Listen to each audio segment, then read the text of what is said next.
Yeah, y'all, you can feel it in your body. Like every 12 gauge shotty shell hits your body. You don't want to need to find your ass a hobby. You carbon copy. Your niggas trying to clone us. Delonia, super microphonist. You know this. Come on, man.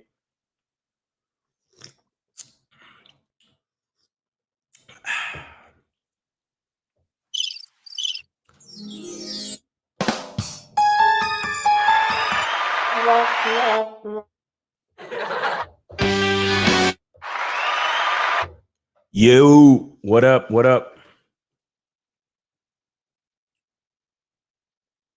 Let me see. Let me check the YouTube and shit. Make sure we in here.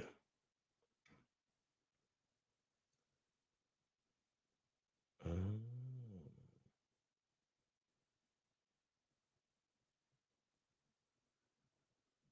me see. Let me check YouTube and shit. Make sure we in here. All right, we in here. What up? What up? What's going on?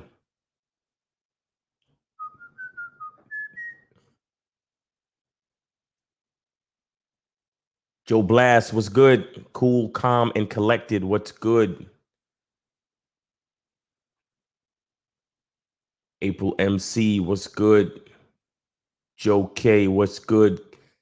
Yo, these cats was in here from 922. Joseph Jada, what up? Keith Joe, what up? Joe K, what up?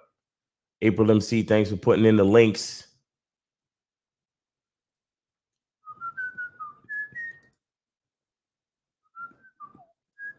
Yo, get that Game Kings documentary, man. Check that Game Kings documentary. It will change your life.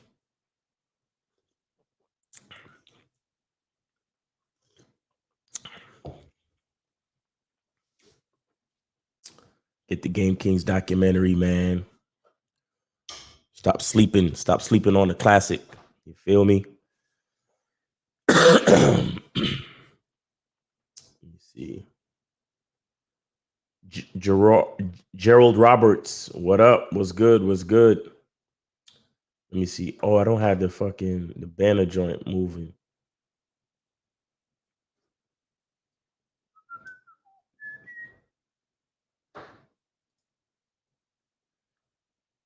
Let me double check the calling number.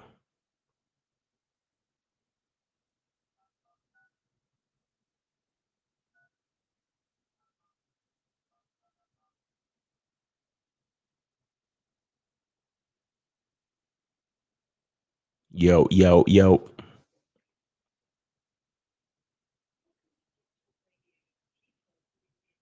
The show.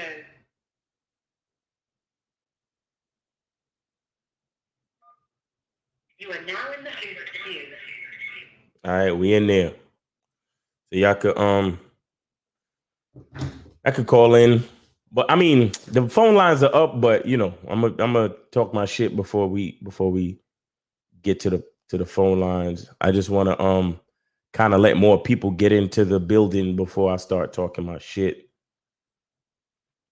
Luis Alpha Hernandez Omega, Luis Hernandez, Entrepreneur King, Alan Marks, Freddie Sharp, what up, what up, what up?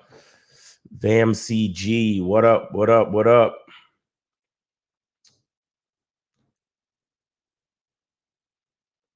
Thank you guys for rocking with us. Thank you guys for hanging out. Big Daddy. What up, Beck? What up? BEC, I don't know. Howitz MC. Anybody who got any ideas of what I'm talking about in the title, you understand? Put what you think I'm talking about. You know what I'm saying? In the chat. Or put your interpretation of what I'm talking about in the chat.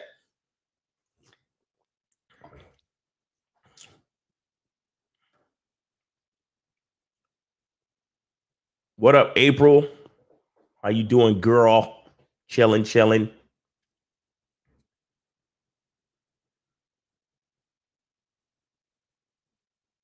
Deshaun Brown, what's up? Rashid Camis, what's up? Look, I don't know if I'm pronouncing your names right, so forgive me. All right, it's 50. I see 56 people watching. I don't know. Let's see if I can wait. I don't know. Maybe I'll wait till like 70 or 60, something like that. Let's get into the 60s at least. You feel me? But anybody who, all right. So Joe Blast says instead of putting so much focus on a woman, put it in yourself. Yep. Let me see.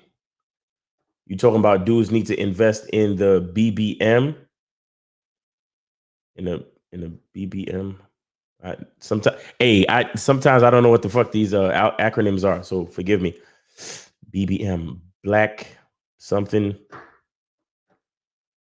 I don't know. Lance Rivera, can you tell it put in what BBM is? I'm not familiar with a lot of these practice conversation with women. Yo, Mr. Hernandez, you're always trolling, man. You never fucking stop. Oh, now it's only 48 people. It's fucked up. Fucked up. Niggas is leaving. Okay, well, I guess they don't want the game. Nathan B. Girls would be more attracted to you if you put time and energy into yourself. Exactly. Versus putting it into them. Exactly.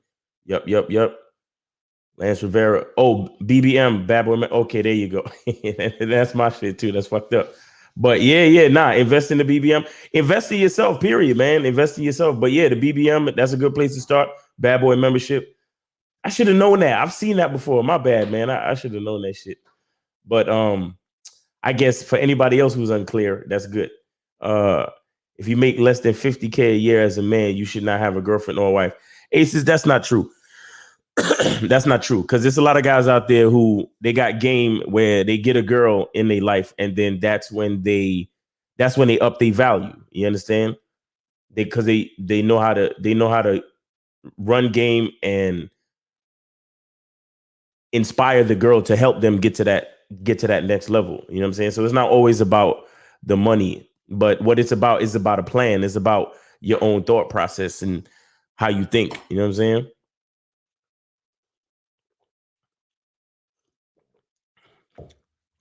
Dress Italian, drive German, and spend Arab. Yeah. All right, we back up to 60. Miles look like Styles P. Yeah, talk that shit. Yeah, we about to talk that shit. All right, so check it out, man. So if y'all look in the description, right? I talked about how it was a quote from this chick on HuffPost. Her name is Megan Tull. And she said that it's our responsibility to take time to develop our gifts and talents so we can best serve others. Investing in yourself is an example of self-love. You must love yourself before you can expect others to love you. You understand? But I would switch that up a little bit and say you must love yourself before you can expect to love others. You understand? And what I mean by that is showing love to others. How do you really show love to others? Right? How can you show love to others unless you're in a position to give love? And how can you give love if you don't have it? You understand? And love, when we talk about love, like, oh, thanks for showing love. If somebody give you some money, that's showing love. If somebody, shares your video or retweets your tweet, that's showing love. That's support. You understand? But for example, in order for me to retweet your tweet, I gotta have a valid, Twitter account. Right. In order for me to share your video, I got to have my own account. I got to have my own shit set in place before I could take care of anybody else or anything else. You understand what I'm saying? Like, we talk about manhood. We talk about dealing with these women. It's about leadership. You understand? It's about taking care of business. It's about, what we call having your shit together. Right. And a lot of guys think, oh, you got to have, the money, and like this guy, Rashid Khamis, he's talking about, dress Italian, drive German, and spend Arab, which is cool. And those are cool goals to have. But what I'm saying is before you even get there, you're when having your shit together starts with inside you. You got to have your mind right.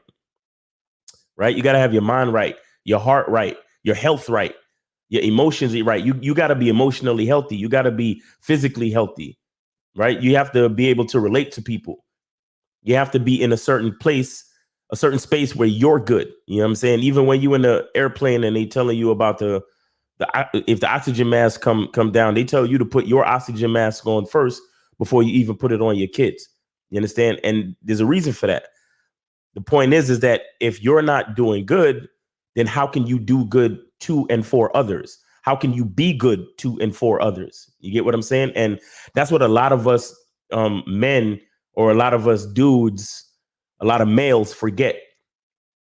And it's really sad, because when we focus on the female, when we focus on doing things for the female, when we focus on making sure she's good and investing all of our time, energy, money, resources, attention, everything on her, you never win. You never win, because the female, she gonna be what she gonna be, but she's not anything for you to build on. She's something to help you build. You understand? Because if you don't train a chick to help you build, all she's going to end up doing is taking. So if you're putting all your energy, all your focus, everything that you got into that female, you're going to lose, because her nature is to take. Her nature is to take. You understand? Unless you can instill game in her otherwise, you understand? Her nature is to take. So what's the solution? Right? Because again, ain't no MGTOW shit over here. You understand? If we talk about female nature, I'm gonna also give you the solution. I'm also gonna let you know how to move. And how you move is you take care of yourself. You take care of your business. You understand? You build on what you got going on for yourself. You understand? And it's not about being selfish. But Jay-Z said this shit long time ago. He said, how can I help the poor if I'm one of them? You get what I'm saying? How can you do anything for anyone else if you're not good? A lot of dudes, they want to spend money on chicks. They want to take trips, take girls on trips. They want to fly chicks out. Next time, before you pay for a plane ticket for a chick, think about taking yourself to another country. Think about traveling. Think about expanding your horizons.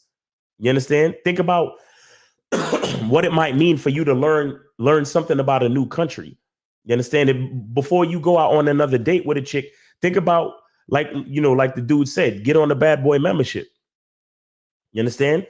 It'll be more often than not, it'll be much cheaper, and you're going to learn more, and you're going to enrich yourself, because women want men who have value. You understand? Women want men who have value. The value, you have to put that value in yourself. You have to put that value in yourself. You can't think that you're going to get that value from a female. That's why it pisses me off so much when these dudes make such a big deal about a woman's looks. And it's like, yeah, everybody wants an attractive female to be around. We get it. Yeah, of course. Nobody don't want to fuck with a dog. Nobody don't want to mess with a chick that's ugly. Nobody don't really want to mess with a chick that's like super overweight and all of that stuff. Yeah, we get it. But where is her value? Where does her value lie? You understand? And if she is all about her looks, then her looks got to be putting some money in your pocket, or her looks got to be, getting you into the rooms with people of interest. You understand? Like if you're a chef, her looks got to be getting you interviews with those, expensive restaurant owners or something. You understand? Her look, she can't just be sitting there looking good. That's not value. That is not value. I mean, a lot of what it is that men love to invest in things that can be duplicated and things that are interchangeable. You know what's not interchangeable? You're the only thing in this universe that's not interchangeable. Why? Because you're built and you're created from a specific set of genetics. You understand? A specific set of genetics. That means who you are cannot be duplicated, and it can't be interchanged. It can't be replaced. But what do? You see a pretty girl. You know how many pretty girls are out there? You know how many pretty girls there are out there? You want to put all your value into the car you drive. Anybody could get into one of those cars. Anyone. You could have a friend, you could rent it, you can steal it, you can go for a test drive, you can front, you could borrow it from your man. You understand what I'm saying? You putting value into your clothes. Clothes Anybody could wear the same type of clothes. Anybody could wear the same type of jewelry. All of those material things are replaceable. The only thing that's not replaceable and interchangeable is you. So that's why you have to invest in you. You have to invest in yourself. You understand what I'm saying? Whether it be knowledge, whether it be, you working out, learning different skills. You understand? Learning how to be more sociable, learning how to talk to girls, learning how to, learning how to fucking use social media, or learning how to play an instrument, traveling, enriching yourself. So I mean, at the very least, you'll at least have something to talk about when you actually do talk to a female. You see what I'm saying? But a lot of dudes got it backwards. They want to invest in the female and thinking that they're gonna get some type of return. I told y'all, a woman takes just like she takes dick. Just like she takes dick. All she does is take. She's literally a black hole sucking shit up. You understand? Unless you understand game and move accordingly. So if you know she's a black hole sucking everything up, then you have to put things in place around her that cannot be totally absorbed, that she has to actually use her energy to help you. You understand? To help you to enrich yourself even more. A woman should be an enhancer. You understand? A woman, her job is to enhance. For example, when it comes to bringing forth life, you put sperm in her, and over the course of 9 months, she enhances. She has an egg, and then the sperm gets to the egg, and then that thing, it grows. You understand? Life comes from you, the man, but she enhances it. You get what I'm saying? She helps put things together, and brings forth another version of you, another generation of you. You understand what I'm saying? So therefore, you have to invest in yourself. Like, for example, think about this, right? Let's look at the idea of creating a child, conceiving child, right? You have to be healthy to produce a healthy child. You understand what I'm saying? If anybody listening to this, if you are in that phase of life where you're trying to have a kid, make sure you're eating right and going to the gym. You understand? Because whatever you see in the mirror, that's the same thing genetically that's inside the sperm that you're going to put into that chick. You understand? So these are things you have to think about. This is a perfect example of why you need to invest in yourself. Because if you're going to put sperm out there, the sperm is only going to be as healthy as you are. The sperm is only going to be as intelligent as you are. The sperm is only going to be as any adjective you want to put. It's only going to be that much of what you are. You understand? So in order for you to ensure that you have a healthy child on the way, that you conceive a healthy child with this female, it would make sense for you to be eating right and going to the gym. You understand? But what happens is a lot of guys, they're just focused on the chick. They're like, oh, she's so sexy. I want to have sex with her. I want to make babies. I want to do this. I want to do that. And what do? You spend all your time trying to have sex with her, or you spend all your time having sex with her. When you need to split up some of that time. You need to put some time in the gym. You need to put some time, make sure she know how to cook and put healthy meals on your table. You understand what I'm saying? Let her know that, yo, we trying to make a kid. We trying to make a healthy kid. And I got to be the best I could be. That means I'm at the gym. I'm doing my cardio. My heart is right. I ain't got no, heart problems and no, you know what I'm saying? I ain't got no high blood pressure. I ain't got no diabetes. Because whatever's going on with you, that's what's going to be going on with that sperm cell. And then that's going to mix with whatever's going on with her. You understand? So you got to be up. You got to be the best. You got to be the best version of yourself. So the sperm that you put into her is healthy, is strong. Do you understand? And again, everything works together. Mentally strong, emotionally strong, and physically strong and healthy. You understand what I'm saying? All those things work together. So this is just a basic example of why you need to, focus on yourself as a man. You understand? And then everything else in life works, because if whatever amount of money you're making, you understand, that woman will benefit.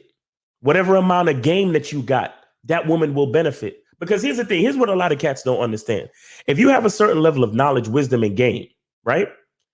And let's just say you don't have a lot of money, but you have knowledge, wisdom, and game to the point where you know how to deal. You know, you may not have the money, but the money that you have, you know how to manage it. You understand? Let's just say you're only making a certain amount of money. You're only making $20,000-$30,000 a year. And most people, you know, in this day and age will look at that and be like, oh, you ain't doing nothing. You understand? You're low on the totem pole when it comes to this money shit, right? But here's the thing. I'm only making $20,000-$30,000 a year, but I got game. I know how to budget. I know how to make that $20,000-$30,000 work for me. You get what I'm saying? So you meet a chick and she got all her degrees and she's strong and independent, and she's making $100,000. She's six-figuring it up. She's good. But check it out. She's buying a whole bunch of shit she don't need. You understand? She's overspending at the mechanic, because every time she take her, because she's driving a Benz or some big BMW or something. But every time she take it to the shop, they're overcharging her because she don't know nothing about cars. You understand? She went and bought a house. They overcharge her for the house. You understand? Every time something happens in the house, she gotta pay the contractor to come in and fix it. Contractor's overcharging her. Why? Because she ain't got no man. She ain't got no leadership. She ain't got nothing going on. She ain't got no game. You understand? So the dude, he's making $20,000. He gets with this six-figure chick. And what does he do? He realizes, damn, bitch, you making a six-figure salary, but your value of life is no better than mine. Why? Because you have no leadership. You don't know how to budget. You don't know how to handle the money that you're making. So even though you're making more money than me, you're still living a bullshit lifestyle. You're still living a disorganized lifestyle. You're still living a low-level lifestyle, because you don't really, you got a couple of material things here and there, but at the end of the month, you're still broke. I'm only making $20,000 or $30,000, and at the end of the month, I'm saving. So what does that mean? That means I got game. That means I can take your six-figure salary, and at the end of the month, we can start putting away some money. And then now we're looking into buying real estate. Now we're looking into investing in business. Now we're on another level, because you six-figure, but you don't have the game. I'm only five figures. I'm low five figures, but I got game. Why? Because being in the situation of only having five figures forced me to learn how to manage money. Forced me to learn how to have game when it comes to only being able to have five figures, and is what it is. You understand what I'm saying? So a lot of you cats is like, oh, well, if you're not me, like I don't want to, I'm not trying to name any names, and I don't totally disagree. And you should strive to be making six figures, right? But a lot of people, when they talk about high value and certain other things, they forget about the importance of wisdom, game, and knowledge. They forget about the importance of wisdom, game, and knowledge, because you can be making five figures and consider yourself a high value person. But make sure you still got to make sure you have game. You still got to make sure you know how to budget that six figures and use it to the best of your ability. Are you investing in stock? Do you even know what Robinhood is? Do you know what a mutual fund is? You understand? Or are you making six figures and you spending six figures? You understand what I'm saying? Do you know how to wait for the sales before you go buy your clothes at full price? Do you know what Groupon is? Do you know how to for certain things that you don't need to spend a whole bunch of money on? Do you know how to go get them at Walmart, or how to go to Ross and Burlington and go get them instead of spending full price on your A shirts and your white tees? Do you know how to? You understand what I'm saying? There's a lot of different things that you can do. There's a lot of different things that you can do when it comes to game and knowledge. But people, a lot of time, because we put in so much stock and so much value into external things, we don't remember about game. We don't remember about game. Do you understand what I'm saying? But remember, game has to do with leadership. Game has to do with wisdom. Game has to do with knowledge. And this is why we have, as men, we have to invest in ourselves. We got to increase our wisdom. We got to increase our intellect. We got to increase our knowledge. We got to read. We got to do a lot of things A lot of dudes shit on cold approach. You know how many things I learned by just meeting different people? Forget just talking to chicks, but just by meeting different people and being sociable. You understand what I'm saying? Like, for example, I'm chilling in Miami the other day and I have a conversation with somebody about, because we was talking about Robinhood and investing, and I was letting them know that Airbnb and DoorDash just went public the other day. You understand? And I'm like, hey, get ready because it's coming, so y'all can invest in whatever. And then he was telling me, yeah, and also March and April, be on the lookout because that's when the rent and payment deferments from all this COVID shit is like, that's around the time that there's going to be a deadline for that shit. So there's going to be a shift in the economy. So you damn sure around March, April, I'm going to be looking for that. I'm going to be looking at the stock market. I'm going to be looking at my mutual funds. I'm going to be looking at different shit. And I'm going to be, prepared for whatever happens in that situation. That's game. You understand what I'm saying? And that don't have nothing to do with being a six-figure this or a, you understand what I'm saying? There's a lot to know. And there's a lot of value that can be placed on what's going on in here and not just what's on the outside. You feel me? So, but again, as men, if we really want to invest in women, we have to invest in ourselves, because it doesn't matter whether they know it or not, they are coming to us for leadership. They are coming to us for a lifestyle.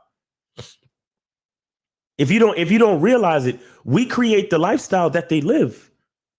You understand? Everything that a woman, y'all want to complain about female nature? Think about it.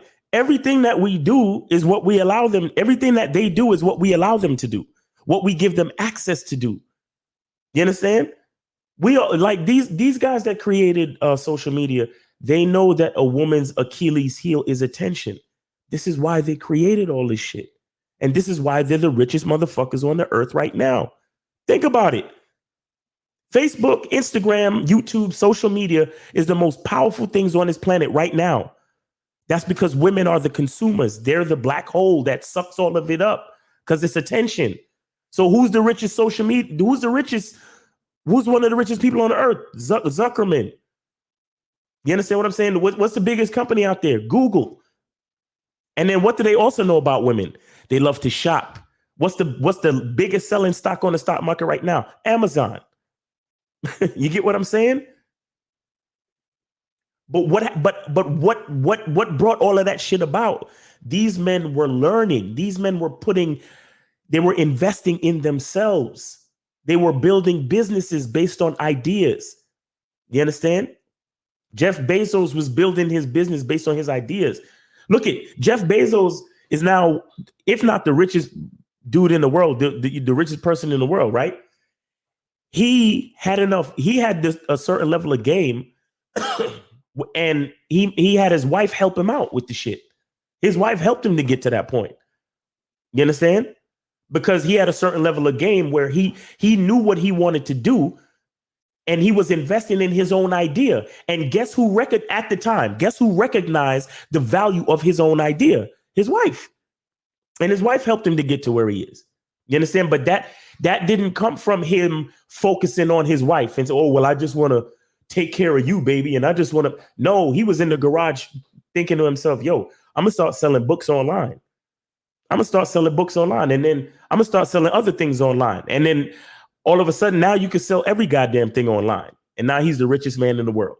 And then he got divorced. And now I think his ex-wife is the richest woman in the world. You get what or one of them. You get me? But the point of the matter is all of that came about because he put the investment in himself and in his own idea.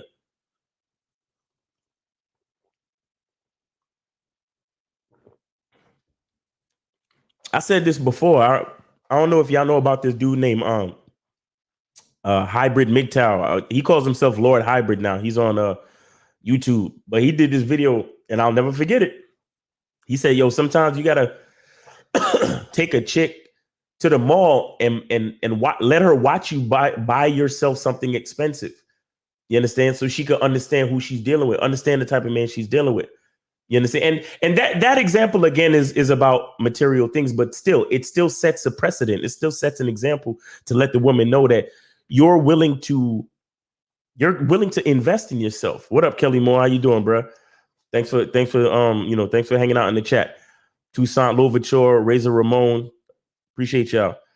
Daddy Cool, fucking Daddy Cool, the top spade. All right, what up? What up? You know what I'm saying? Invest in yourself, guys. That's the only way that you can truly invest in women, because what we do develops into ideas, and then ideas develop into things. And because of that love that we have for ourselves, those ideas affect the world in different positive ways that, and you have no idea. You have no idea how they can affect the world.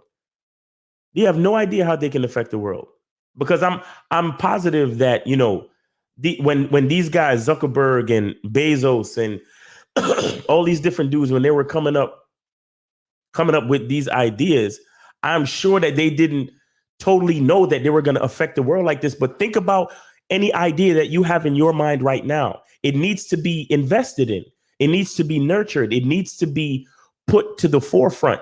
Like this is what I meant this is originally what I meant when I told y'all, be on your purpose. You understand? This is what I really meant when I said be on your purpose. Meaning that you have to invest in what's in here and what's in here. You understand? You have to invest in that. That's what chicks are attracted to. If you really want to attract chicks, you have to invest in yourself. You have to, like I said, be on your purpose. I mean, you still got to holler at them, though. You still got to be sociable. You still got to be able to carry a conversation. But that's what I mean when I say be on your purpose. I mean to invest in yourself, invest in your own ideas. You understand? Be willing to even lose a chick, because here's what's going to happen too. You're going to have a lot of times that chicks are going to distract you. Chicks are going to put you in a position where she's going to make you think that you're supposed to be putting things with her. You understand? You're supposed to be putting everything on her. You understand? I think we got a call. Let me see. 725. Yellow. Hey, what's up, Miles? This is Eric from the chat. What's up, Eric? How you doing, bro? Did you donate? Hey, man. Yeah, man. How is your dick hard right now? Can you check for me? You know how big it is? Yeah. So we got to invest in ourselves, gentlemen. That's really what it's all about. That is really what it's all about, man. Yo, K-Zag, I sent you the link, bro. I sent you the link. So if you wanna get on. Like for example, Lucario and I'd done videos on this where Lucario and I, we were, when we first started out with this YouTube shit and doing all of this shit, sometimes we didn't have a whole lot of money and we had to spend money on, video editing software and all this type of shit. And like for me personally, my chick was looking at me like, yo, what are you doing? You're wasting money. You understand? And I was like, nah. I was like, I had to ignore her. I had to literally fucking ignore her and fucking buy the software and do what I had to do because I believed in myself. I bet on myself. You understand what I'm saying? I believed in what I was doing and I went ahead and invested in my own ideas and what I was trying to do. And we're here now. And now I out earn my, that's the same woman that I'm talking about. I earn her now. You understand what I'm saying? And I'm not doing that. I'm not saying that to show off or to gloat or nothing. But the point is, if I had said to myself, you know what, you're right. Let me stop wasting my time and my money on this idea and this passion that I have for what I'm trying to do. You know what I'm saying? Let me go ahead and do what you want me to do. I wouldn't be here now. I would just literally wouldn't be here now. You understand what I'm saying? So you have to be very, very, very careful how you do shit, man. You got to be. Hold on, guys. Let me just.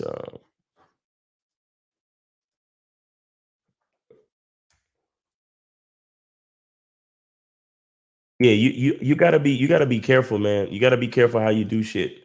And you gotta be careful. These chicks, they will make you think that you're supposed to give up on your idea, that you're supposed to, because they don't know. And it's not even their fault. It's not even their fault. They're not aware of what you're trying to do. You understand what I'm saying? They're not aware of what you're trying to do. They just feel like, well, why are you wasting money on that? Why are you doing this? Why are you doing that? They don't know. And it's really not their place to know. You understand? And that's why it's dangerous for you to have that 50-50 partnership mentality when it comes to relationships. No, like, I'm the coach, you're my star player. You understand what I'm saying? And it's up to the coach to do the research. It's up to the coach to figure out the game plan, and then let the team know, and then have them execute. You get what I'm saying? That's how it works. K-Zag, and I just sent you the joint again. You know what I'm saying? That's how it works, man. You got to invest in yourself. That's how you actually invest in women.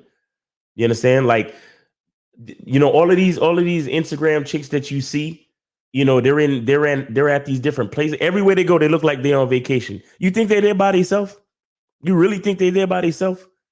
These chicks are living off of rich dudes. You know what I'm saying? These chicks are living off of rich dudes. These chicks are, chilling at the pool because some dude flew them out from, to somewhere. You understand? But that's because that man, whoever that man is, he invested in himself. You know what I'm saying? And I'm not saying that's what you're supposed to do. I'm not saying you're supposed to be tricking on these chicks or whatever. But hey, if that's what you want to do with your money, hey, you a man, do what the fuck you gonna do with your money. But what I'm saying is, you couldn't have the option to do that unless you invested in yourself. See what I'm saying? A lot of dudes spend all their time, chasing vagina. And that's all they thinking about. And it's like, yo, there's so much more to life, guys. There's so much more to life.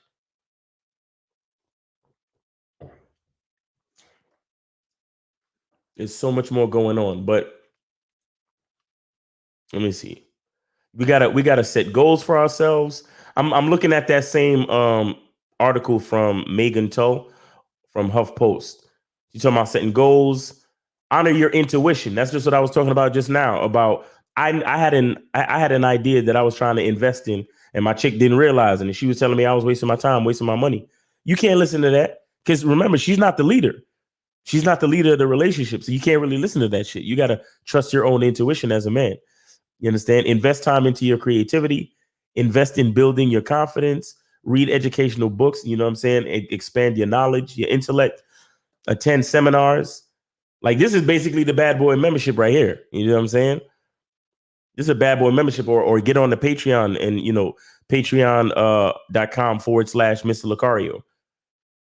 Take care of your health. I was talking about earlier, if you're trying to make a baby, you got to eat right. You got to take care of your health. You see what I'm saying?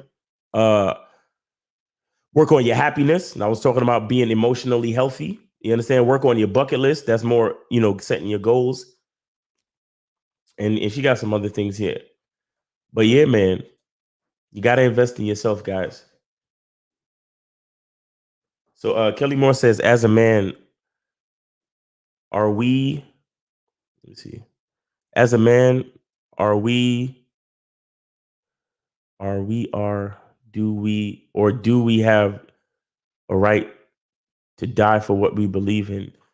Bro, if you're living your life and there's nothing that you believe in that you would die for, there's probably something missing. There's probably something missing.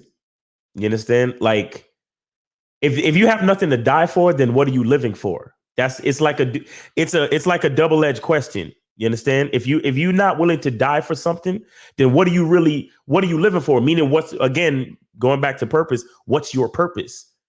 What is your purpose? You understand? How are you trying to make an impact on this world before you leave? You understand? All of us are going to do it in different ways. All of us are going to do it in different ways. But what's your way? How are you going to make this world better before you leave it? See what I'm saying? It says a man's life is love, and A woman's life is love, and a man's love is life. Miles, Miles look like Styles P. That's a Fonte Coleman quote. That's off a Little Brother album. That's off a Little Brother album. But yeah, if you don't have, if there's nothing in your life that you believe in so heavy that you're willing to die for it, then it speaks to a lack of purpose. You understand? Like, 50 Cent talked about get rich or die trying. Your man Jay-Z talked about, I rather he said something about I rather something than live dormant. You understand what I'm saying? Like, you gotta have something, in your life that means something to you. You may not actually want to die for shit, you know what I'm saying? Because most people are afraid to die. But me personally, some things I feel like I'm willing to die for.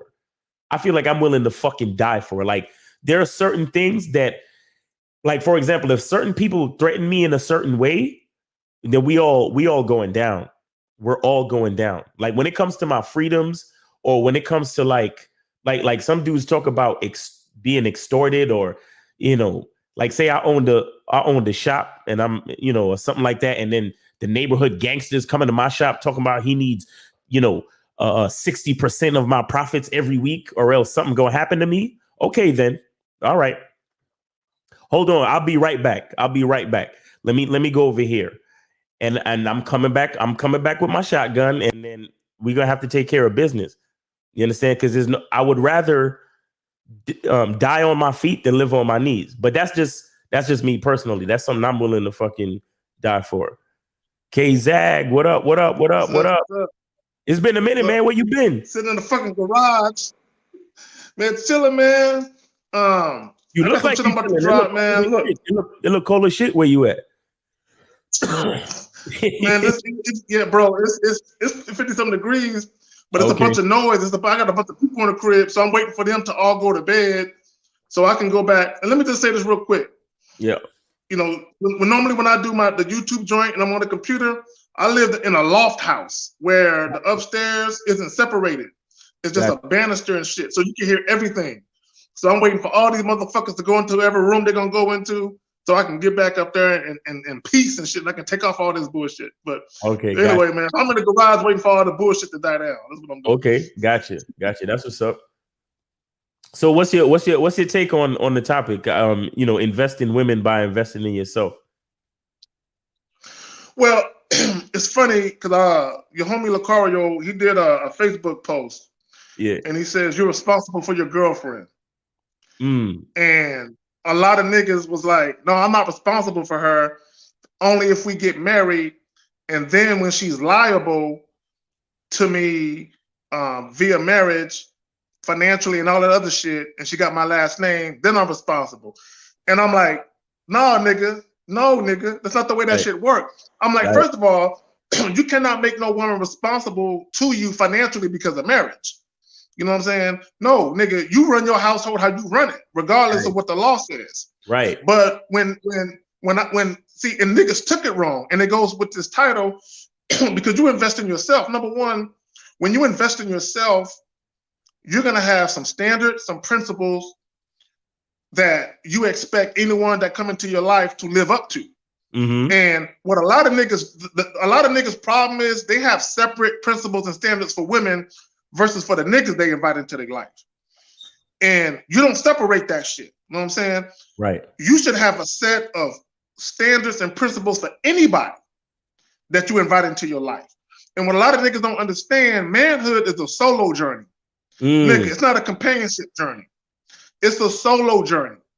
And along the way, you're trying to ascend to something. You're trying to be better than you were. You're trying to be a better man tomorrow than you are today. You try to be a better man today than you were yesterday. Women ain't got shit to do with that journey. Facts. But along the way, you're human. You're going to want some companionship. So what you do is you say, you know what? I'm on a journey. I'm going somewhere. I'm willing to invite people into my life that don't interfere with my journey. You know what I'm saying? Exactly. Or that can enhance my journey. I don't need someone. Yeah, go ahead. No, I was just saying, or that can enhance the journey, like, you know, make Yeah, it they can better, or enhance the journey. make it Yeah, more yeah, effective. that can make the road. That can make the road you travel a little more pleasant because you have Right. someone beside you that rocks with you and that goes with what you're trying to do. But the problem with a lot of niggas' journeys, a lot of niggas either slow down their journey for a bitch, or they take a turn or a fork in the road for a bitch. Right. No, you don't do that. You stay the course. You know what I'm saying? But the problem is, when you talk about investing in yourself, it's like investing in women. Once a woman sees that you have a journey, like you always, and LaCar talk about being on your purpose. Part of being on your purpose is having a journey and having a goal. A direction. You know what I'm saying? You know what I'm saying? So when you're on that, when women fuck with you, they're going to see this guy is not the type of guy where he's going to move where I want to move. He's not going to slow down and do what I want to do to where he feel like I'm happy now. If he on that type of shit, this is what the fuck I'm doing. If you with it, ride with me. If you ain't, get the fuck off. Exactly. Like, bitch, I'm a train. Like, I'm a train and I'm going. Now, I'm going to make a couple of stops to refuel. Right. When I refuel, I'll pick up a good bitch. Okay? Right. If she ain't good, I'm not going to stop. I'm going to slow down the train and kick her off, but I'm still going. Right.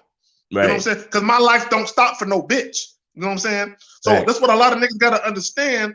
When you talking about investing in yourself, make yourself a priority. No woman should be the center of your universe. You are the center of your universe. And when you meet the right chick, she would understand her place in it. That's all I got on that. Exactly. That's real shit. And that's an important thing you bring up. Her understanding her place in it. And the thing that, like, for example, with the phrase that Lucario posted, you know, your girlfriend is your responsibility. It's your responsibility to train her, to teach her where her place is in your journey. Understand? Because what a lot of dudes do is, for example, you ever had a pet? You ever had a dog? They all died, bro. This is the house of death. Don't let them live here. But I had it.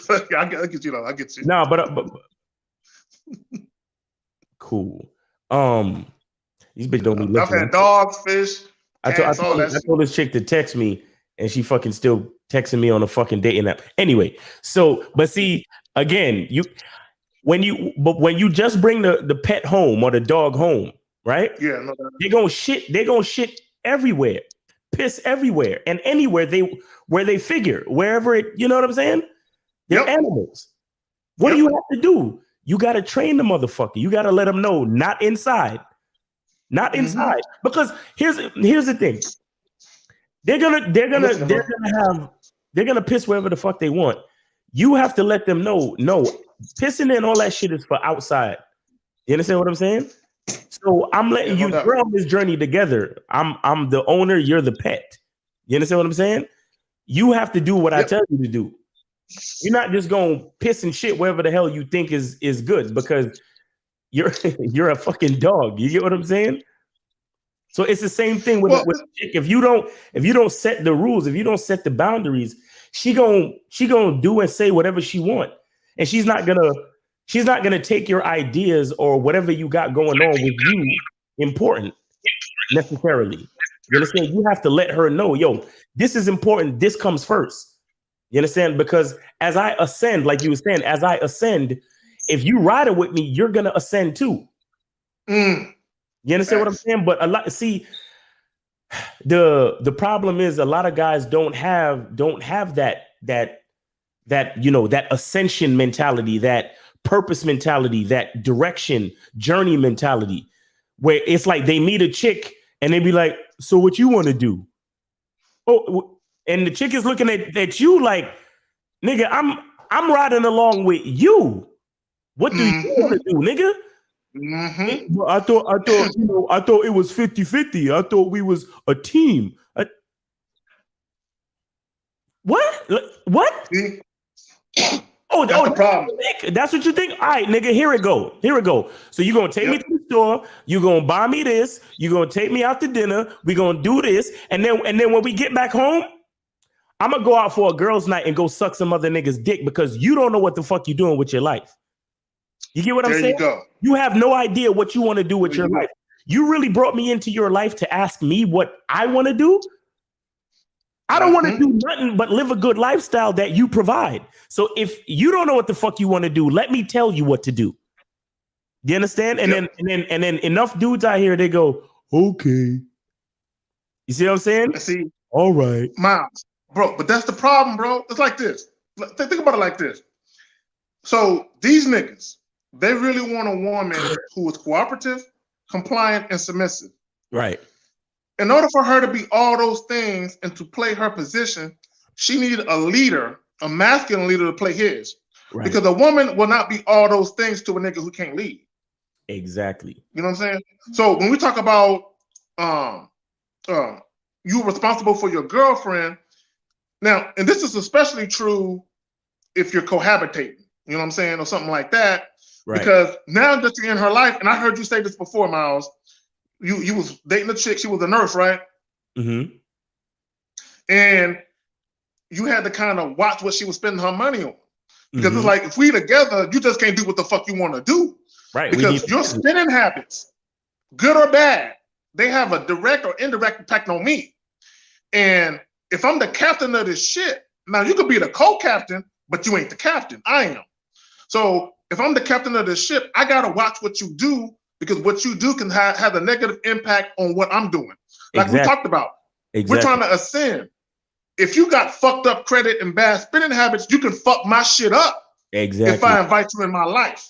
Exactly. So when Carl posted that shit, you responsible for your girlfriend, motherfucker, you goddamn right you are. Damn right. Yo, listen, bro, I forgot. I think it was somebody talking about, I think it was Coach Greg Adams. Shout out to him, man.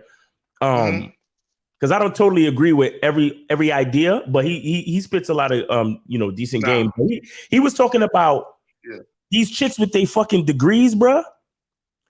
They be in 6-figure debt, bro.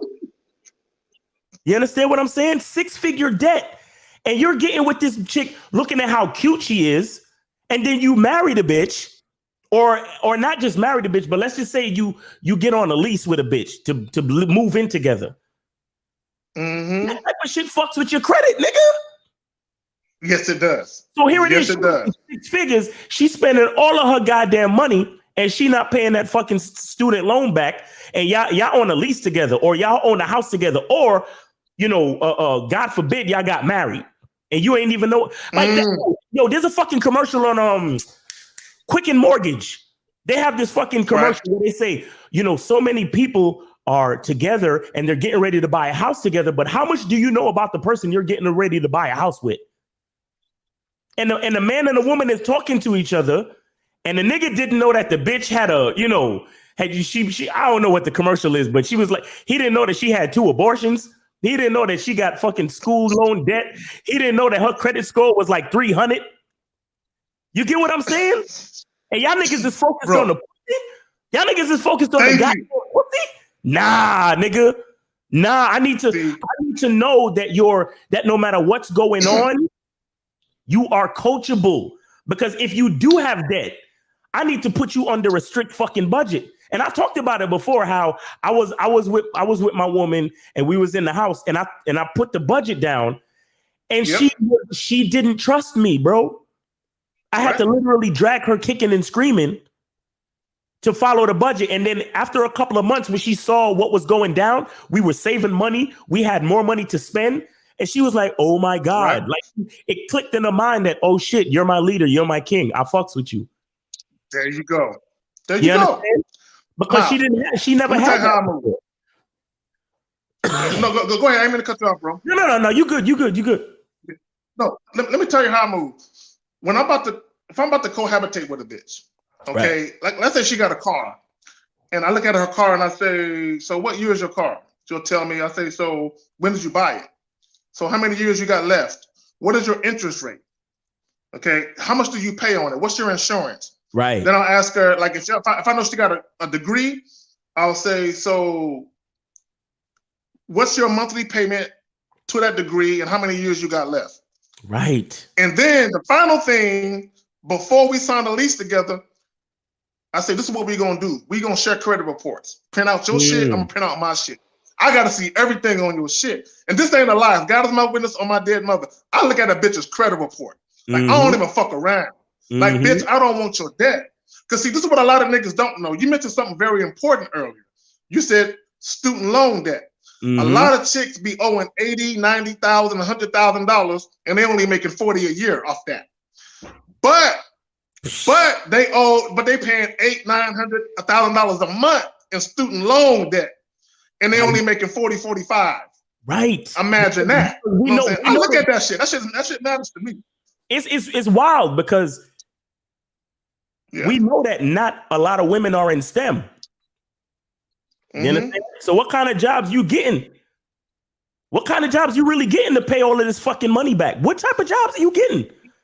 You fucking these bitches getting customer service jobs, nigga. Yeah, you leaving Walgreens clerks. You leaving out of college with a six figure debt, with a communications degree, with a psychology degree, with a fucking degree that's only gonna get you a $60,000 job. What are we talking about? And you telling me that's my point. You telling me you don't need a leader? You telling me you're a strong, independent woman and you don't need? Get the fuck out of here. You need a budget, bitch. That's what you need. You need somebody to lock you down, bro. And so it's crazy. Go ahead, bro. No, I was gonna say this, and I want to put something on all these niggas' conscience that's listening to it right now, and let's go listen to the rebroadcast. Imagine, okay, and some of you niggas is guilty too. You're paying $100,000+ only to make 40, 50, 60. I can see you paying 100 to make 100. That makes sense to me. But 100 to make 40, 50, 60, that don't make no sense, man. Right.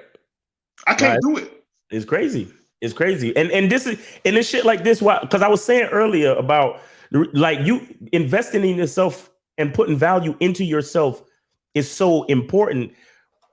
Not being concerned with material things. You know, right, no doubt. Being more concerned with experience, wisdom, and game. You understand? Because, like I said, you could be a $30,000 a year dude, and you can meet a 6-figure chick, but she doesn't learn how to maximize her 6 figures until she meets you.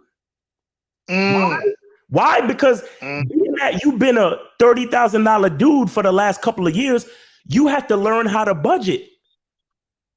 Right. Because niggas, let me tell you something. You can find value in a lot of places, and somebody will look at somebody and be like, "Well, oh, you're only making 5 figures, so you're not valuable." No, imagine this: I am valuable because my low salary forced me to learn how to stretch a dollar. You understand? My low salary forced me to learn game when it comes to learning how to spend money the right way, learning how to save money, learning how to budget, learning how to get deals and clip coupons and all of that type. I know a chick. Listen to me. I know a woman out there. This chick, we went out on and this is another example about cold approaching and going out on dates and talking to people. But I'm sitting with this chick now. The date didn't really go nowhere. She wasn't really that attractive to me or whatever, but we still went out and had drinks and talked. She told me she has she works for herself, bro. She has a business where she teaches bitches how to cut coupons. Listen to me. She has a membership program where she got 10 chicks on her membership program. Each of them pay her $200 a month. And you know what she does? She researches what she calls scenarios. Do you understand? So this is an example of what she does. She'll go into the Target circular or the Walmart circular, and she'll get online and research all of the codes for the discounts, right? And she's serious about her shit. No. This shit is an operation, my nigga. So she knows like the type of groceries, the type of toiletries, and everything that you want, that you need every month to purchase for your family. So she will literally go on like the Charmin website and the Johnson & Johnson website or whatever. You understand? And get a list, like an extensive list of coupons, and email them out to the chicks in her in her email list, in her membership list. You understand? That's And what's up. even I'm kind of impressed by that. they're paying her $200 a month for the membership. But bro, when she's finished giving them all of the coupons that they need, these chicks are saving like $1,500 in groceries and toiletries and supplies and everything they need for their family on a monthly basis. So they're willing to pay her $200 to save over $1,000 a month to make sure their family good. You get what I'm saying? Now, that's what I'm talking about when I'm talking about game. Because you think, oh, well, I'm making 6 figures and I'm corporate and I'm this and I'm that. This bitch is chilling, just cutting coupons, bruh. But she's just doing it on a more intense level. But it's still a valuable commodity and she's self-employed, bro. Doing her shit, doing her thing. Doing her thing because she makes the money from her membership people, but she also uses the same coupon scheme that she cuts for herself. So she's saving that $1,000 a month too, and she's making $2,000 from the 10 people. So that's like 3. Exactly. That's like 3 that she copping. And that's just one hustle, bro. She told me she got other hustles like real estate and some other shit that she do, property management and shit like that. But the main real bitch right there. Exactly. That's a real bitch right there. That's a real bitch. That's the bitch you need to keep in your corner, even if she like a 5. It's like, bitch, you a 10 to me. Just with your mindset and the way you think, you a dime piece to me. I'm keeping you, bitch. You feel me?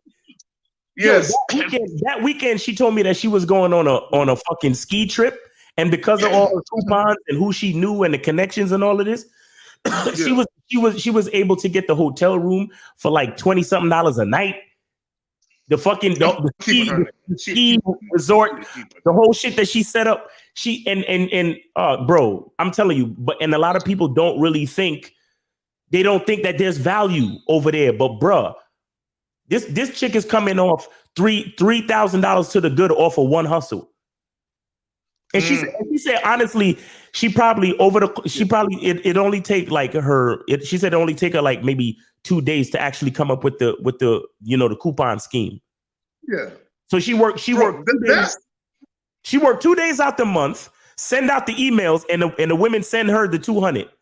And she get all the come on, bro, Miles. No nigga that's listening to this chat, including me, got a situation like that. so that tells you how rare it is to come into a chick that got a hustle, right, on her grind, on her own. Imagine if she had the tutelage of a nigga that was on point. You feel what I'm saying? Just imagine. So this chick, she was divorced. She got a kid. Blah blah blah. Yeah. You know what I'm saying? Yeah. No doubt. So, but I just say that I just bring that shit up to say there's value everywhere. You understand? People want to act like there's only value in 6 figures. There's only value if you drive a certain kind of car. There's only value if you wear a certain type of clothes. Yo, there is value everywhere. Mm-hmm. And I agree. And the thing is, you thinking about all of that external, those external flashy shit, it limits you to the creativity. Because who would have thought cutting coupons could make that type of money a month? Exactly. Most niggas think it'll save you $15, $20 here and there, but this chick found a way to make some real money off that shit. Like there's niggas in here who probably barely making 40,000. Right. This chick is making almost as much as them cutting some coupons. Chilling. Working 2 days out the month. 2 days out the whole month. And she do, like I said, she do other shit. Telling you, man. But she see, this is the chick you keep. See, a lot of niggas, they be so worried about ass and titties and the chick got to be fine and the bitch look good on your arm, but she work at the dollar store, making minimum wage though. Right. Okay, so what the fuck is she really doing? How she really, see what you just said goes what we was talking about earlier, where as a man, if you're ascending and you're doing something, you found a chick who she can hop on the train while the train moving. You ain't never got to stop for her. You just slow it down a little bit so she can get on and keep it pushing. Facts. You know what I'm saying? Because she already on a grind And if you guys are building together, you're like, this chick she already know what it is. Like, she got a good head on her shoulders. She has the right mentality. So I don't have to really break her all the way down and build her back up. Right. All I got to do is just tweak some shit to make sure that it don't go against the grain of what I'm trying to do. Exactly. That's it. It's crazy, man. It's crazy. But again, man, guys, if you really want to invest in women, you got to invest in yourself. Facts. You have to invest in yourself. Stop focusing so much on the females and focus on yourself a little bit more. You got to focus on yourself a little bit more. You know, in this world, I was watching this Twilight Zone episode. I love Twilight Zone, by the way, but it was an episode, and the guy said to the dude, he said to it was a dictator dude, and he said, there's only two kind of people in this world. He said there are followers, there are competitors and followers. You understand what I'm saying? There are competitors and followers. Now, reason why I bring this up is because a lot of it is when you meet certain women and they start telling you about their degrees and all the shit they accomplish, they do that because subconsciously they're trying to compete with you. You understand what I'm saying? Now, I agree. It's not your place to compete with any woman that's trying to be a part of your life. If she's trying to be a part of your life, she has to be a follower. She has to be a supporter of yours. But that only happens when you have the mentality of, like we were talking about before, ascension and, you know, enriching yourself. You have to be enriching yourself. A woman has to see that you are taking yourself to the next level. That's how she builds her trust in you. Because chicks, their nature is to take, but you got to have something to take. You see what I'm saying? You got to have something to take. So that value, you have to be putting it into yourself. You have to be building. You have to be doing something. I got a call 773. Let me see. Hold on. 773. What's going on? Hold on. 773. What's going on? Hello, can you hear me? Yeah, what's going on, man? Yeah, is that Miles and K Zagging? Two game kings. What's going on, brother? What up? That's Kelly Moore? Yes, it is, sir. How you guys doing, man? Chilling, bro. How you been? Bro? How you been? I've been pretty damn good. Life is good. I can say that, though. It could be worse, but I don't complain, you know. Well, ain't nobody gonna give a fuck. So stop. That don't, you know, it don't help. But did you donate though? Hell, fucking yeah, I donated. All right, cool, man. We appreciate it, man. So what's on your mind? Just one thing for today, Mouse. Yeah. That 3% woman, 10% woman. Yeah. And to me, because you know, I set my game up and I learned a lot of shit from you guys over the years and shit. And you know, I value myself, I love myself, and all that shit. I'm gonna put my. The thing is, because I meet women a lot, and I meet some, fuck some, charge some, quick as that. Right. Because my purpose comes first and shit though. Right. But how can you draw down getting that 10% woman? Like, for example, to me, the 10% woman is the one, kind of like April always helping Lucario out there. To me, that's a 10% woman. A woman that's willing to battle with the fucking trenches. Right. A woman that's willing to be in the trenches. Right. Because, you know, my purpose is, you know, being on my football shit, right? Yeah. And when I'm dating women and that shit, though, it just seems like some ain't willing to fall in the trenches. Right. You know what I'm saying? They're not willing to be in the trenches with me and shit, though. But when they see the fucking MVP awards, when they see the highlights, when they see me trying out for NFL teams and shit, now they're cheerleading. You know what I'm saying? Now they're saying, go, Kelly, now I believe. I'm like, look, where the fuck was y'all at when I was waking up at fucking 5 or 6 a.m. in the morning and shit, though? It's like y'all waiting until I get to the finish line. Right. You know what I'm saying? So can you really draw that game down to getting that 3% woman that you were just talking about? One that's willing to be in the trenches with you. Because it just seemed to me like, I mean, I'm not trying to down women and all that shit. Nah. Lovely and all that. Nah. But it just seemed like 90% of them ain't willing to go through the fucking trenches. Well, bruh, I'm gonna tell you. Bro, I'm gonna tell you, you have to understand something. The type of man that you are, and the type of man that you are becoming, you're a part of an elite small percentage yourself. You understand? And for that very reason, that type of woman that is gonna be in the trenches with you she's a part of a very small elite group as well. So you have to trying to find those type of women are bruh, it's very far in between. All right, I'm gonna give you an example. Now, my body count is 20 something, right? I have one consistent woman in my life. Right? And that's a decent percentage. That's a decent percentage. But listen to Lucario. Lucario has been with over 200, like fucked over 200 women, and has dated a few hundred to 1,000 women. Do you understand? Right. And at the very moment, he only has 2 consistent women in his life. You get what I'm saying? Damn, 2. Just 2, because you just mentioned April. You just mentioned April. Yeah. And she just got on the team a couple years ago. You understand? Right. And Lucario also has a wife, and you know, her being a wife makes her a consistent woman on his team. But the point I'm trying to make, you think about the fact that Lucario been with so many females, and I've watched him go through so many females, bro. So I know I've fucked a couple of them with him. You feel me? You understand? So where they at though?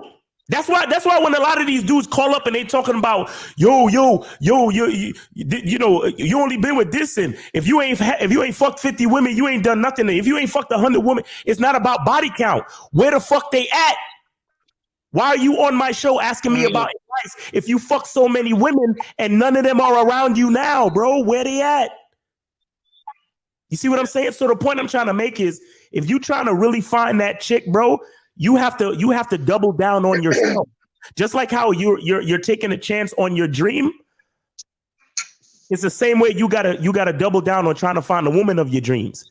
You understand? You have to continue to work on who you are and build your character, build your identity. So when you find her, she will recognize you. You get what I'm saying? So just work on the character. You just gotta, bro. It's one of the hardest things to do, because, bro, not to down women, but a good 99.9% of these women out here ain't gonna be shit to you. To you.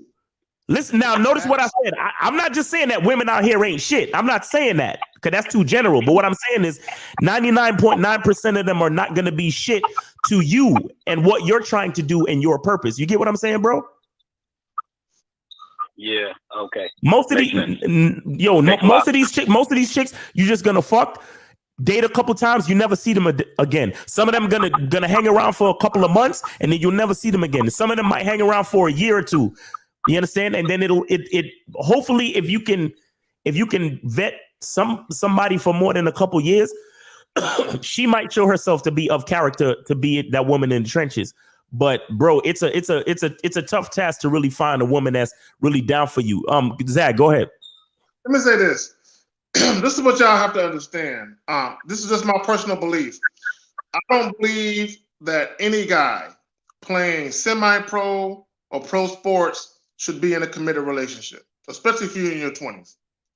I don't believe that no singer, no rapper, no rock star, no musician should be in a committed relationship in their 20s. I don't believe no actor, because those guys are on the road so much trying to build shit and do shit.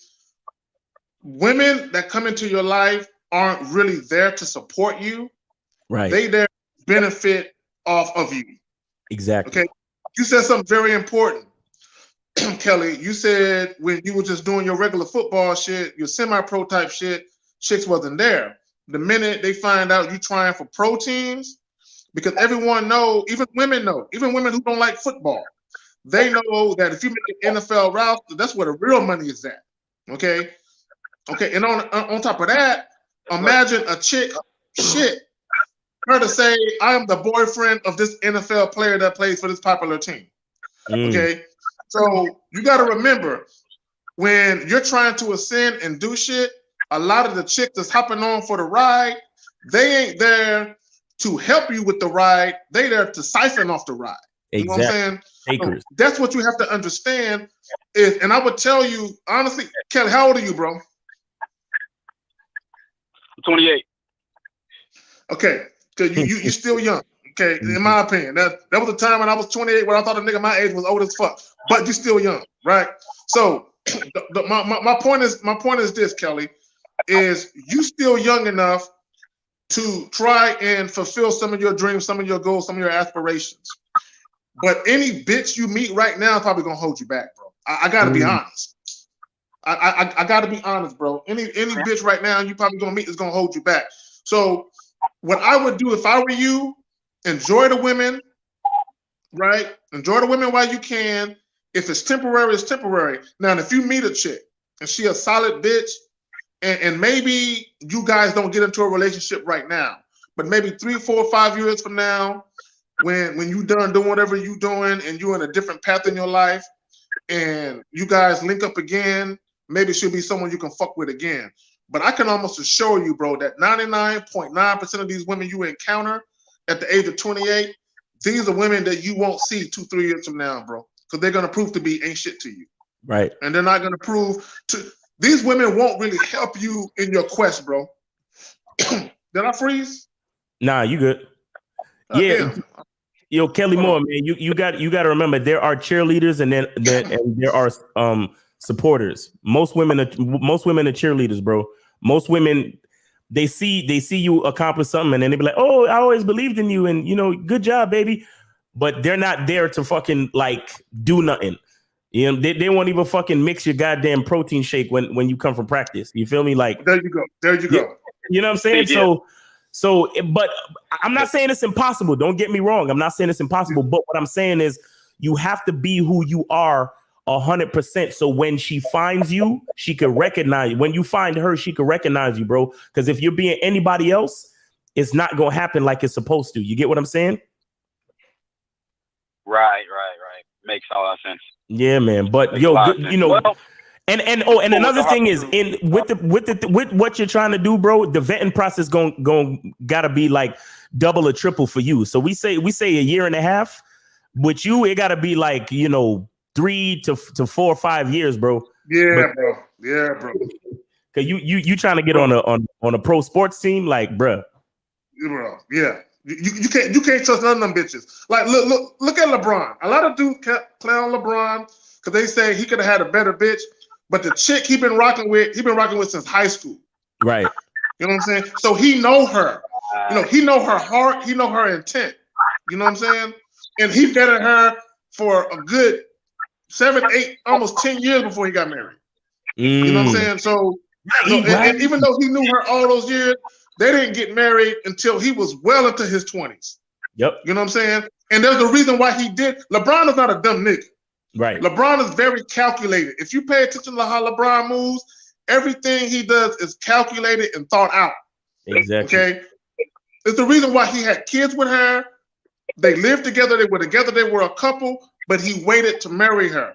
He wanted to be certain because she could have been one of those, oh, he's a high school phenom. He's on the cover of ESPN as a 17-year-old. And she could have been one of those chicks that was just waiting her turn.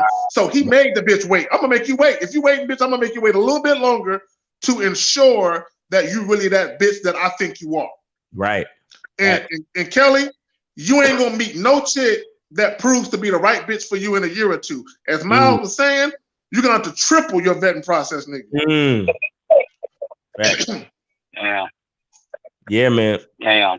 Well, I'm cool with the harsh I'm cool with the harsh truth. I mean, you got to use reality to set the pace anyway. Exactly. So I'm cool with knowing where I'm at to get forward anyway, though. But I know you got some other callers on the line. Appreciate the advice. Appreciate the advice, Miles and K-Zach. I mean, it's a harsh reality pace. It looks like I'm gonna have to. Yeah, no, but it's not. See, don't look at it as harsh. Don't look at it as harsh reality. Look at it as just reality. Reality. It is what it is, bro. It is what it is, bro. It is what it is. But yo, keep working hard, man. I really hope to see you out there on the field, man. So I could no doubt, man, for real. Yeah, no doubt. Like homie used to moderate in my chat. Oh, I used to, we used to talk on the fucking live all the time, man. My niggas Yeah, scoring no down doubt. or whatever the fuck you do. You know what I'm saying? I'd love to see that shit, man. So Hey, keep hard, keep doing your thing. Kelly, try for the Cowboys. They need it, nigga. Try for the Cowboys, bro. They need it. Yo, I don't know, man. The way they look, I mean, the way I see it, if you can make it, shit, that's great. I'm pretty humble, man. If you can make it, that's enough for me. Shit. Some people don't make it, so. All right. All right, bro. But y'all was part of the molding process, so y'all appreciate y'all. All right, man. Take care, man. Be safe. All right, Kelly. All right. So Yeah, too. all right. So we got 2-4 and we got 404. 404 hangout. We coming to you. So now we looking at 224. 224. What's up? What's up? What's going on, Miles and KZ? How you doing tonight? What's up, man? Who this, man? What's up, man? This is Julian. I've been a quiet follower of you guys for a minute. Okay. On the Bad Boy membership, the way I've always taken it. I don't really be on the waves and in the chats like that. I just take in what you guys are saying and go ahead and put it to work, man. So nice. I definitely appreciate Mr. L, what y'all been doing. So thanks. The shit that y'all did you donate though? It definitely works. I will. You see, I need you to donate, then call in though. You know what I'm saying? I appreciate the love and I appreciate that you follow us, but if you follow us, you know that you need to donate and then call in. All right. No doubt. All right. So you could get on the it's at the top of the chat. You could donate and then call right back and I'll answer the call. All right. For sure. All right, man. Thanks. All right, caller. Peace. All right. So 404, what's going on? Hey, morning, evening, gentlemen.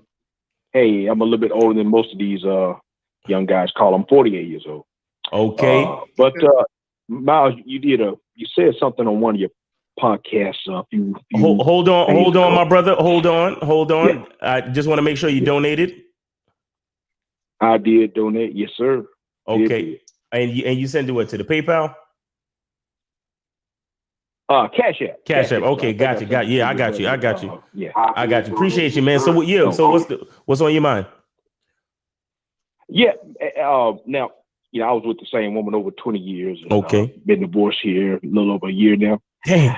I'll probably remarry about 4 or 5 years from now. No, don't do it. But Miles, you say, well, no, I'm gonna do it. I'm gonna do it on my terms. No. Do what you're gonna do. You're going. Yeah, I'm just saying. But go ahead. Sorry about that. Yeah. You said something that kind of got me. Okay. You said that you're a photographer, and sometimes you'll take pictures of the wedding, and sometimes the bride is not even looking at the groom. I'm right. Like, but dang, I ain't never seen nothing like this. Oh, no, it's just all right. So as a photographer, you kind of get used to like certain beats, like certain behaviors, like the way, so you'll see the way the woman looks at the man. If they doing their first dance and she's like paying attention to her friends and family and she's not really into him, or you tell them to kiss and she gives him like a little peck on the lips or certain things. But then I see other weddings where when I tell them to kiss, they just start tonguing each other down and I have to tell them to stop. You understand what I'm saying? Because they so in love, they just got married, they happy. So I see the difference. I see the contrast in certain relationships where I see that the female, she looks like she's more enjoying the fact that she's married and she doesn't really give a fuck about who she's married to. You understand what I'm saying? I see it. Like she's like half the damn wedding, she's over there just, chilling with her friends, talking about how beautiful her dress is and shit. And the husband is over on the other side, like, and it just looks weird, bro. And I want to take a picture I tell them to come together for a picture. And she looked like she don't want to be there. And I'm like, what the fuck? You just got married to this dude. You don't look happy. You don't look like you don't look like you want to be there. Like during the first dance, you don't even look at this guy. You understand what I'm saying? And it just seems weird, bro. But I notice it. Caller. Let me say this. What Miles is describing is when a woman marries you and she's not really attracted to you. Mm. She marries you for other reasons. And that's what a lot of people, and this is what bothers me a lot, because a lot of guys, they'll say that, oh, a man is judged on his bank account and all this goofy ass shit. Right. And my thing is, you will have women that will marry you because you have resources and because you're generous with them. Look, a woman will not marry you because of your resources if you're not generous with it. Okay? You got to be generous with it. Okay? So what Miles is describing is a woman who married a man that she was not physically and or sexually attracted to, but there was something other than that that made her look at him as a potential person she could fuck with that way. And that marriage is doomed to fail. She will cheat on that nigga. Right. Okay, at some point. Okay, that will happen. And I've seen the same thing, man. I've been to many weddings. I've been married myself, of course. And I've seen many weddings where I've seen the bride she couldn't get enough of the nigga. Like, you had to separate them. Like, okay, we got to take pictures. Okay. You got to make your rounds and see family. Okay, you got to have the daughter or daddy dance. And she want to dance with her husband the whole night. The whole night. Okay, that's a bitch who's happy. Mm-hmm. Okay, like what you're saying is, like, it's a 3-hour ceremony and she spent 10 minutes with the nigga. You know what I'm saying? But she with everybody else with that nigga. That's the chick. She's more happy about the ceremony and about the turnout. Right. And like you said about her dress, she's like, is my dress pretty? Does my bridesmaids look good? And she don't give a fuck about the niggas, about the tuxedos. She cares more about her side of the coin and shit. But that's the chick who the wedding ceremony or the wedding or the reception was way more important than the nigga she was marrying. So Miles, I've seen it too. Right. So yeah, so Carla, what made you bring that up? Well, just learning now what I just want to make sure I don't make the same mistakes ever again. That's all I want to do. And enjoy myself. So what mistakes did you say or do you think you made in your previous relationship? Because 20 years is a long time. So what do you think happened? Yeah. I got kids. 30 years old. Okay. 23, 15, then 9 and 10. Yeah. Damn, nigga, you was busy, but hey, I'm about behind the car, yo. but what made you think? What mistakes do you think you made in that situation? I think it's just a different era. My mom and dad been married over 50 years, and I probably wasn't probably more of a, just like my father, a provider, great provider, but not necessarily the best lover down the road. I'm gonna be honest, she didn't really like turn me out. She wasn't the best sexual partner I'd ever had, and I was probably not the best sexual partner she ever had. So I don't know if it's necessarily about sex, but then when you said that about like the bride and groom, and I'm like, well, just dang. See, I want to make sure, and I'm old, I'm sure most of your audience probably in the mid-20s, early 20s. But maybe just maybe a reference to help these young guys to recognize, differentiate love, true, unadulterated love from, a provider or whatever the case may be, some other reason. Because I'm gonna tell you this right here. Me, I love nice cars. I'm about to buy me a Lexus this week. Nice. I like nice, yes, sir. Tom Ford leather jackets. I love cologne. Woo. I love all that nice stuff. I'm going to enjoy myself being a single man. However, right. I'm, and so I'm gonna do it on my terms. Right. And not to say material things necessarily is going to kind of pour the next. I'm enjoying myself. I'm gonna tell you that right now. I'm enjoying myself. And I never thought old fat man like myself would be pulling 25, 30-year-old women. But hey, it's happening. I learned. Hold on one second, caller. Go ahead, Zach. Because you said something at the beginning of the call, but the way you're talking, you sound like you're really enjoying your newfound freedom. It's almost like you're finding yourself because it seems like you lost yourself in the marriage for 20 years, but now you're finding yourself without the bitch. Is that accurate? That's 100% accurate. And, you know. Okay. And, yeah. So why the fuck do you want to get married again? You want to get married again. There you go. I'll see you beat me to it, bro. Well, so I will. Then now a lot of brothers my age, a lot of my, they telling me, hey, they'll never marry again. Been there, done that. But I probably no, Colin. I don't look. I don't.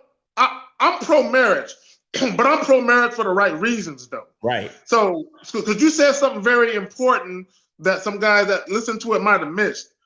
You said something about your parents being married, right? Right. So you grew up in a household where you were very influenced by a monogamous marriage, a long-term commitment. And you also said something that was very important that goes against a lot of shit. You said that you got married to a woman that you were not sexually attracted to, and she was not sexually attracted to you, which means you had no sexual compatibility or sexual chemistry. So I'm thinking that your motivation for being married was more so about your upbringing than about what you actually wanted as an individual. Right. Can you enlighten us, please? Brother, I really don't think it's nothing to enlighten. You said it right on the money, bro. I'm gonna be honest. I'm gonna keep it 100. Bruh, and, you don't need to get married, bro. I'm gonna tell you that right now. You don't need to get married. You need to. If you want one chick, that's cool, but you need to let that simmer. You gotta let her show you sacrifice over time, not love, not love. You gotta let her show you sacrifice over time. That's what you gotta do. You understand? Because marriage ain't nothing for you to. It's not a plaything, bro. It's not a plaything. Giving a woman your commitment under law is not a plaything. Giving your woman your commitment just alone is not a plaything. Yeah. You know, and giving a woman a title in your life is a very important thing that she has to fucking earn. So for her to get your commitment under law, not only does she have to earn it, but she has to have the character to maintain it. She has to have the character to honor that shit. Because I'm letting the state, I'm letting the state and the government, because we're gonna have to pay taxes on this shit too. I'm letting the state and the government dictate a facet of my life concerning you, the woman. You understand? So you can't take that shit lightly and just say, oh, I'm gonna get married just because, this is what my mama and papa did when I was growing up. Nah, my nigga. Especially nowadays with the way these women are in this society and how things are how things have been a lot of things are not respected like they used to be, bro. No, not. Women are not traditional. See, you got married when it was probably still a little tradition left when it comes to courting, but that shit is dead, bro. Right. Well, let me call it. Let me also say this. Have you ever seen the movie Shawshank Redemption? Yes. Okay. The old white guy that got out of prison first, before Morgan Freeman, he ended up killing himself, right? When he got out of prison and he got released to the halfway house, he ended up hanging himself. You remember that part in the movie Shawshank Redemption? No, I don't, man. It's been a minute. Okay. Well, okay. The reason why he killed himself, because he was so institutionalized. He couldn't hang with being free, nigga. Right. That's you. you like, it's almost like marriage is the institution for you, and you're institutionalized by being a husband. And there's nothing wrong with being a husband. I don't want to down nobody, you know what I'm saying, with being a husband. There's nothing wrong with marriage. I'm pro-marriage. But you're so used to your upbringing, watching your father. And now, were both sets of your grandparents on your mother's side and your father's side, were they married as well? Yeah, they were. Yeah. See, that's man. All you sing. All you sing. Okay, listen. I want to say this, bro. I don't want to, sit up here and talk you out of whatever it is you want for your life. What I'm saying is, just please understand that marriage is nothing to play around with, and you gotta vet the chick, bro. You gotta vet, especially you talking about you a dude that like nice things. Let me tell you something. These bitches like nice things too, and they are willing to play a role to live that life and go on that ride with you, and get themselves a Tom Ford jacket and be able to ride around in your Lexus and all of that type of shit. They will play a role. Not me. So not me, bro. Not me. Not Bruh. me. Them days are gone, bro. Okay. All I'm this nigga. All right, man. Look, you sound like you got your shit together. You know what you want. Just maintain that energy. Then you feel me? Yeah. Have fun, nigga. Because Have fun. These chicks are crafty. These chicks. All I'm saying is that they're crafty. You understand? They are very crafty. So maintain that energy. Make sure you know exactly what you want. Make sure you know exactly. Hey, let me ask you another question. Do you remember your wedding? Do you remember if your wife was happy about being married or she was just happy about the wedding? Do you remember that? She was more happy than I am. If she was more into me than I was into her. Yeah, I ain't gonna lie to you. So how the fuck you fuck up? How you fuck it up after 20 years, nigga? I want to ask that nigga a question, brother. I'm like a mule, brother. I'm I can get in there and hang in there for the longest. It's just what I do. But hey, you learn better. You do better. Zach, 1 second, Zach. 1 second. Did she initiate the divorce or did you? She did. Yeah, she did. Yeah, that's no surprise. Several people I know, man. A lot of women, and I'm not gonna go into much detail, but a lot of women here in the ATL, they get you get them with a liposuction, butt injection. Take the fat out their waist and put in their booties. Right. And they've been faithful to their husband for 10, 15 years. As soon as they start getting more attention, bam. You know what I'm talking about? Oh, that's what happened? Yes. Oh, wow. Yeah. Zach, what was your question? Yeah. No, I was going to ask him because he said something that caught me. He said she was more into me than I was into her. Did you get her pregnant before you got married?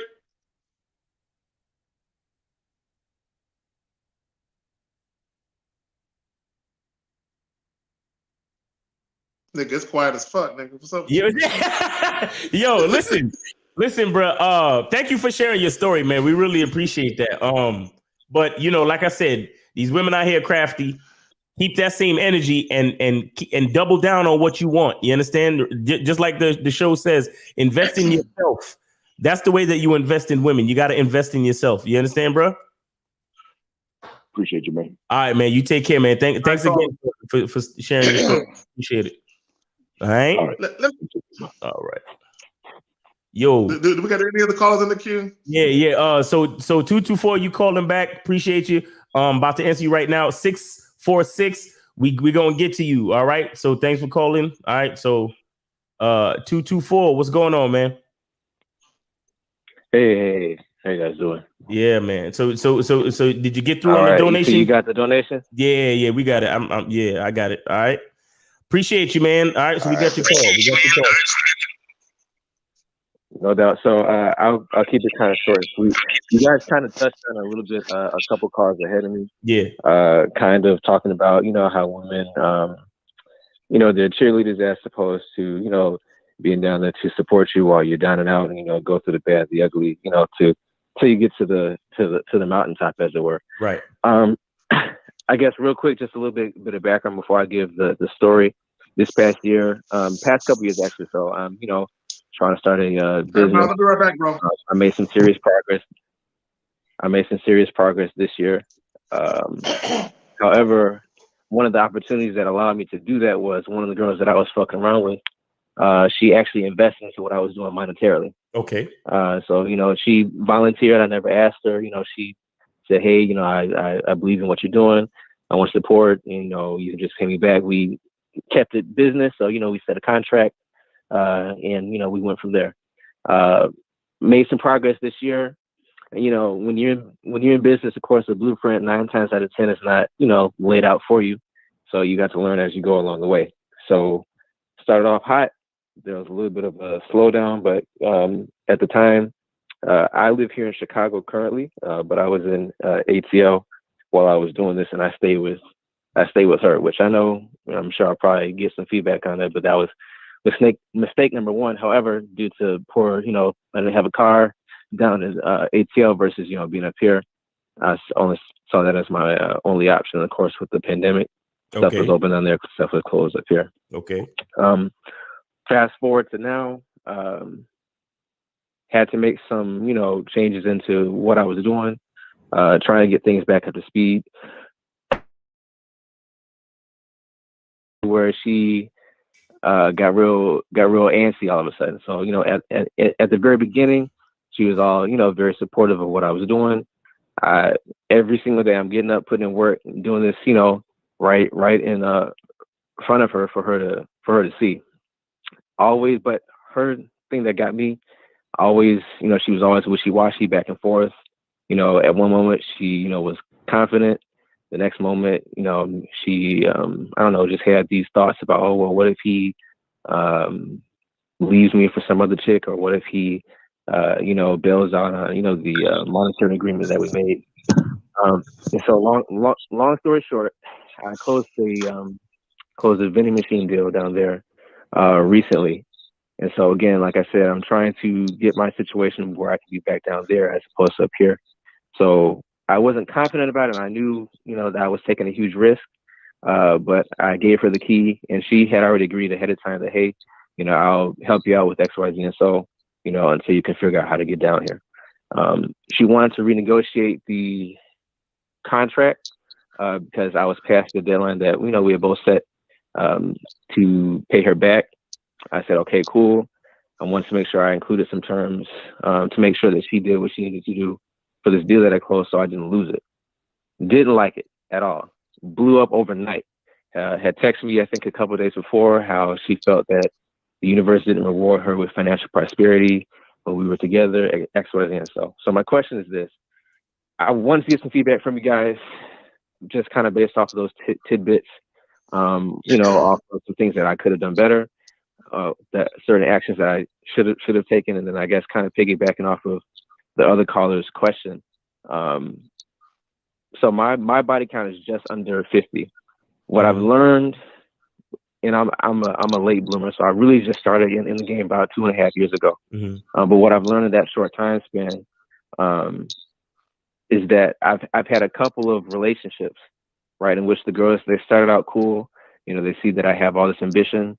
They see that I actually have a strategy behind what it is that I'm trying to do. They start out, hot, trying to support what it is that I'm trying to do. Mm-hmm. And eventually, give it maybe 6 months, a year, 2 years, they fall off. They can't. It's like they get tired. Oh, well, this isn't moving as fast as I thought it was gonna move. Right. Or like they get bored. Right. What should I do? And how should I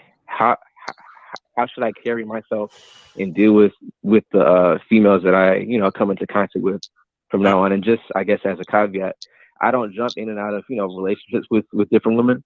I said the past two, which have happened this year and last year, were exceptions because the girls were very hands-on with what I was trying to do, mm-hmm. as opposed to, of course, the majority of women that you come across. So me, as a man, it's like, okay, I see that you're trying to help out. So, all right. Wait. Look. We good. Okay, my bad. No, you straight. So listen, there's something that you have to differentiate when you're dealing with a situation like you're in. What's happening with you is that the women are not supporting you. They're supporting the business.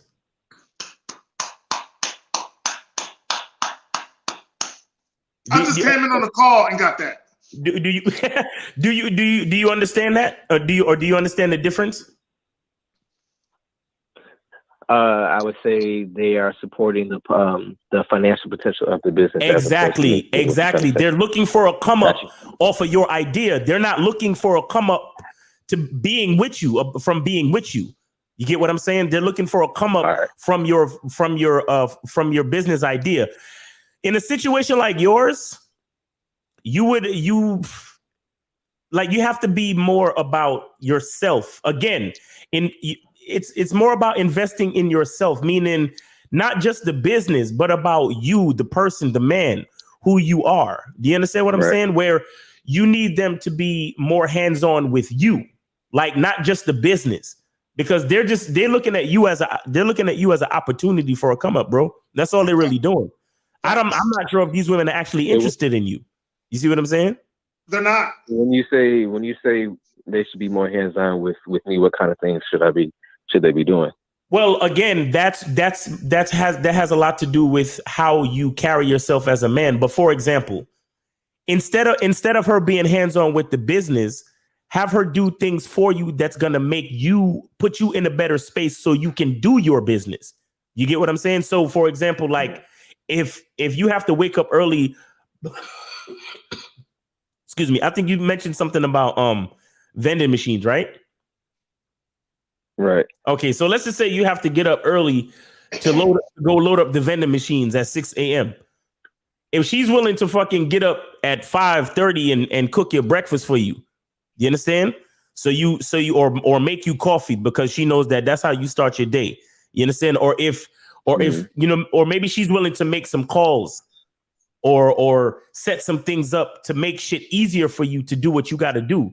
You understand? But if she's like investing in your business the same amount of money you invest in, or she has a heavy financial interest on the outcome.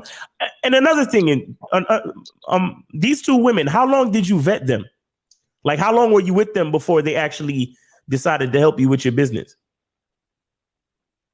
So the first one, this is before I, kind of following you guys and listen to what you said before. How much time? Just give me the time. Just give me the time. Just give me the time.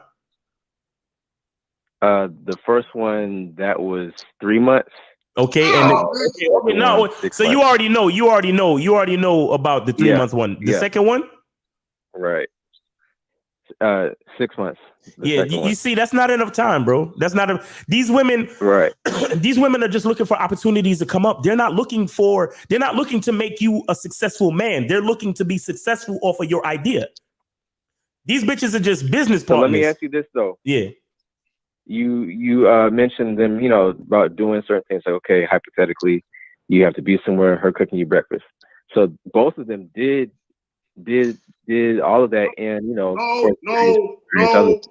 But no. There's no. You can't really refer back to that because the vetting time was too short.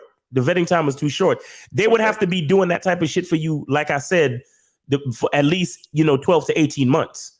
They would have to be in it to win it. Because look, you just explained that these girls came in, tried to help you with your business, but they got antsy and they got impatient with the return. Do you understand what I'm saying? Mm-hmm. A woman, if she's really down for you, she's there to support you for the long haul, for at least 18 months, 2 years, 3 years. For example, Lucario and I didn't start making money off of what we're doing until fucking 7-8 years in. You get what I'm saying? Right.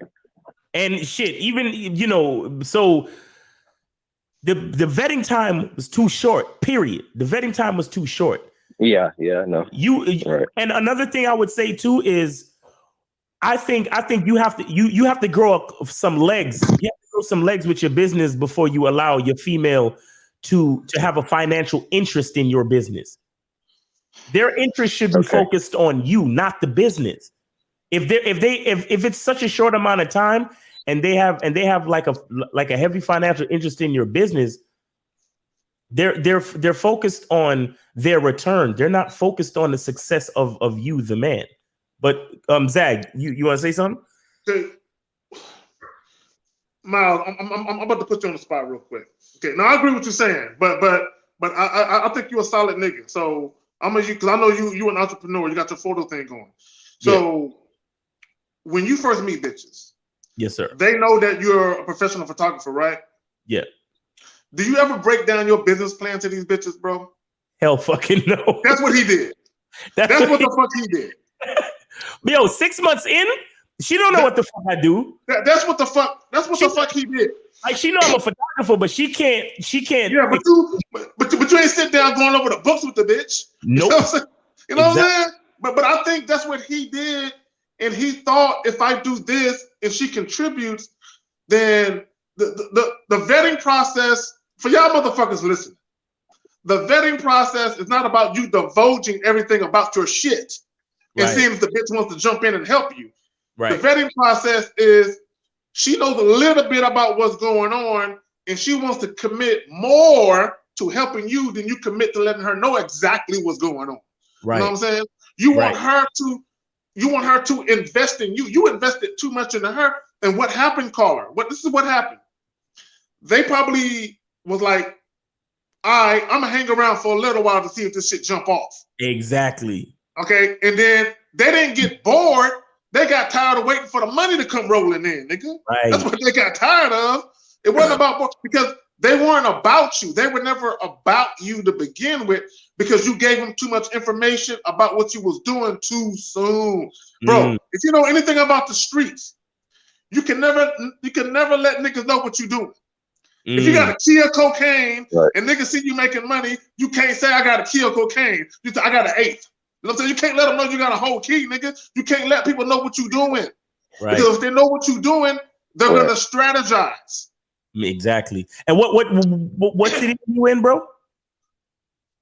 Chicago, but most of my business is down at ATL.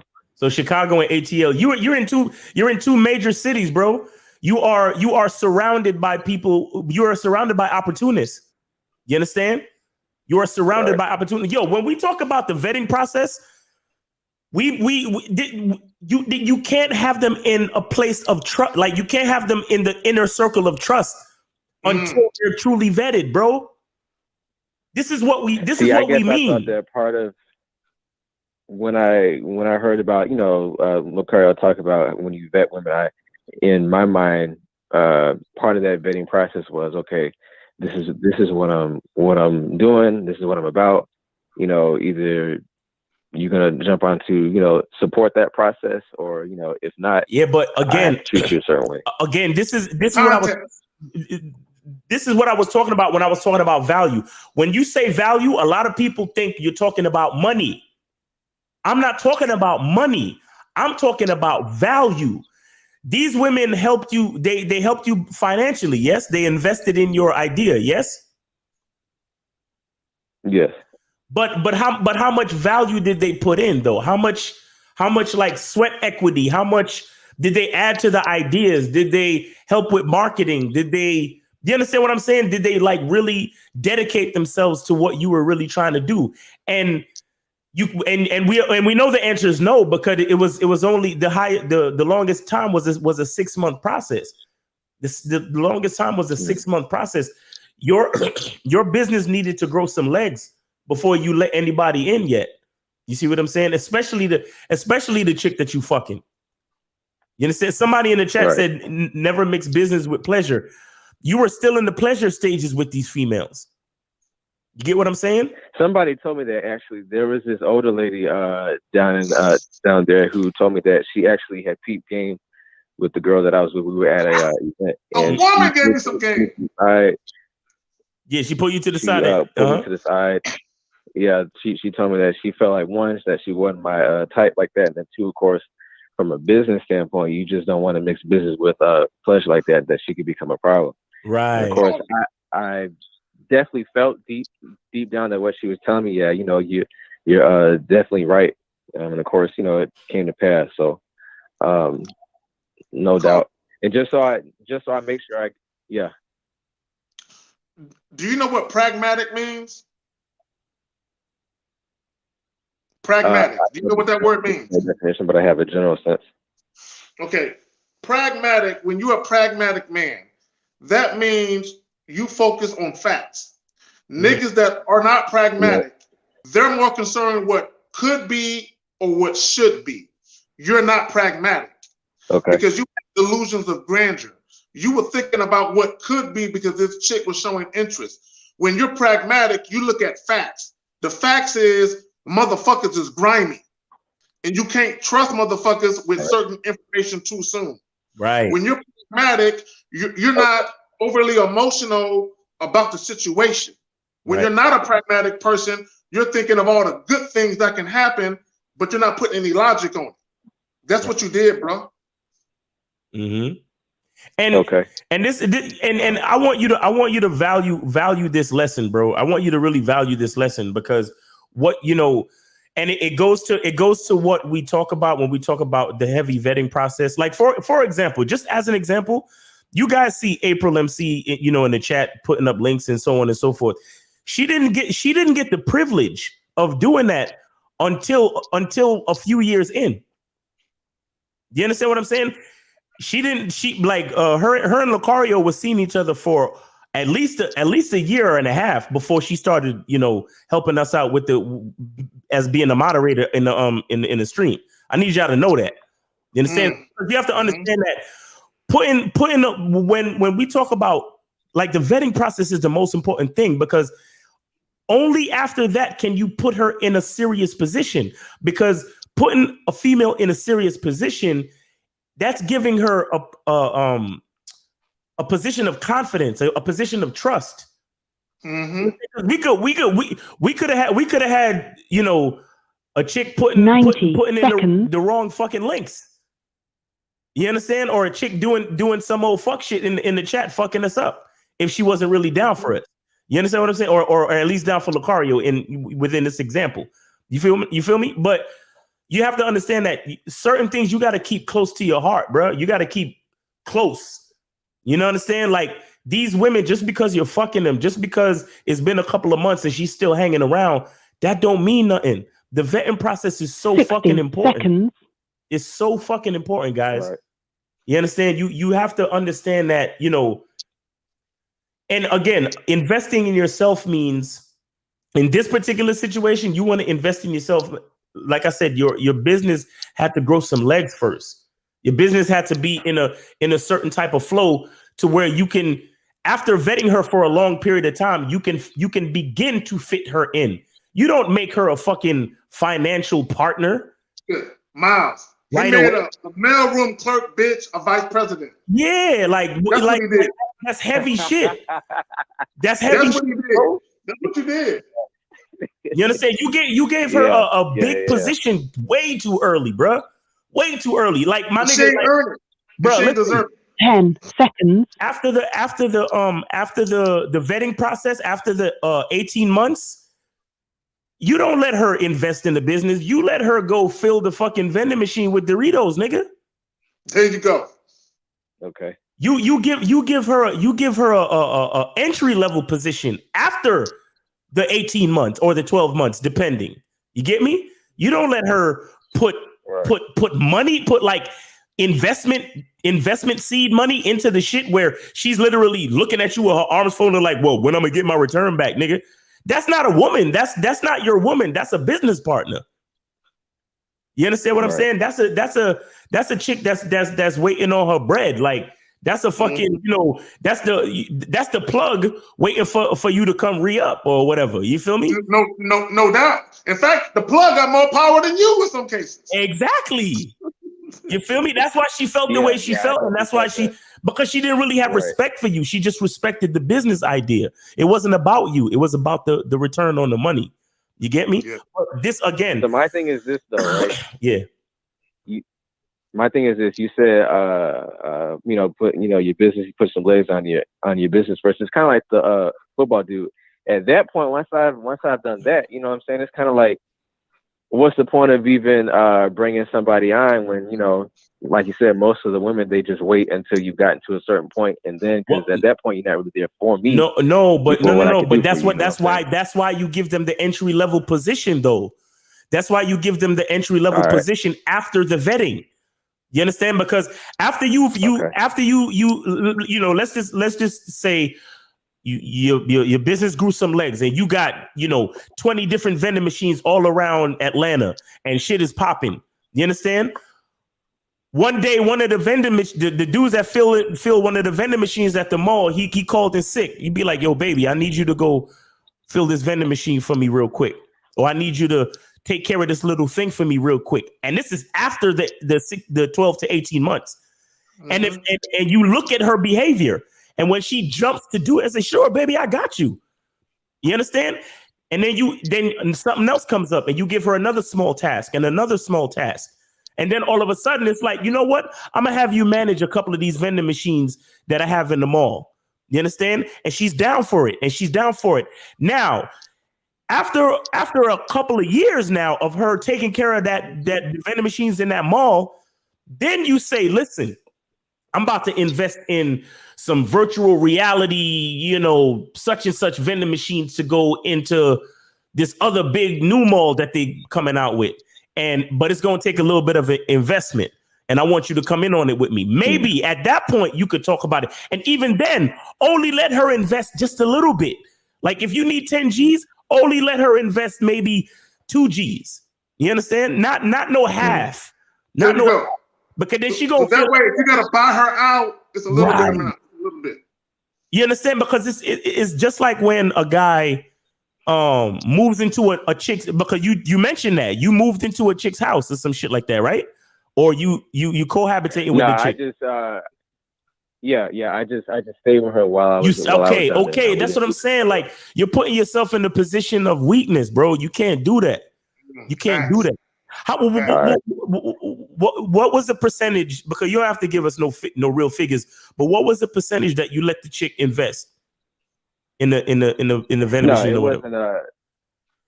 It wasn't a certain percent. She just put down a lump sum amount for that just needed to be invested into the company. Yeah, but what was the percentage though? Was there a percent? Can you give us a percentage? No, there was no percentage. So the only aspect of the deal was that she was supposed to get that lump sum back, and then in the meantime, she helped sell some of the inventory from some of the other products that I had. She got 40% of any sales. Fuck all that. Okay, look. Oh man, God damn it. Look, let me just say this, and I'm not saying I'm right. I'm just saying how I would have did it. Me personally, you should have did a personal loan. You know what I'm saying, and left your business out of it. You should have did a promissory note, because you can write up your own promissory note. You don't need lawyers. Now you can have lawyers and all that shit into it. You should have did a promissory note where she let you borrow some money, and then you paid her back. You should have left the business out of it. Okay, yeah. She's not your fucking wife. That bitch don't get to fucking invest in your business, nigga. Right. You know what I'm saying? She's not your wife. Right. You should have just did a personal loan from her. Okay, the reason why she invested in your business, because she wanted to ensure, she was smarter than you, no offense. She wanted to assure, because she thought if all else fails, I'll get a bigger piece of the pie. And at work, I can sue this nigga later on if he blows the fuck up. Right. Okay, she was hedging her bets. Okay, right. You were just excited to get a little bit of money to your shit and wasn't thinking about the bigger picture. Right. Right. But yeah, man, look, the vetting and another thing you have to understand, the vetting process is a part of investing in yourself. Why? Because you kind of you groom the woman to become an asset for you. You understand? You groom her into becoming a real asset for you. You know, if there is no vetting process, how do you know you're doing that successfully? How do you know you're doing that successfully? You just have to continuously see sacrifice over time. She has to be willing to, do things for you that are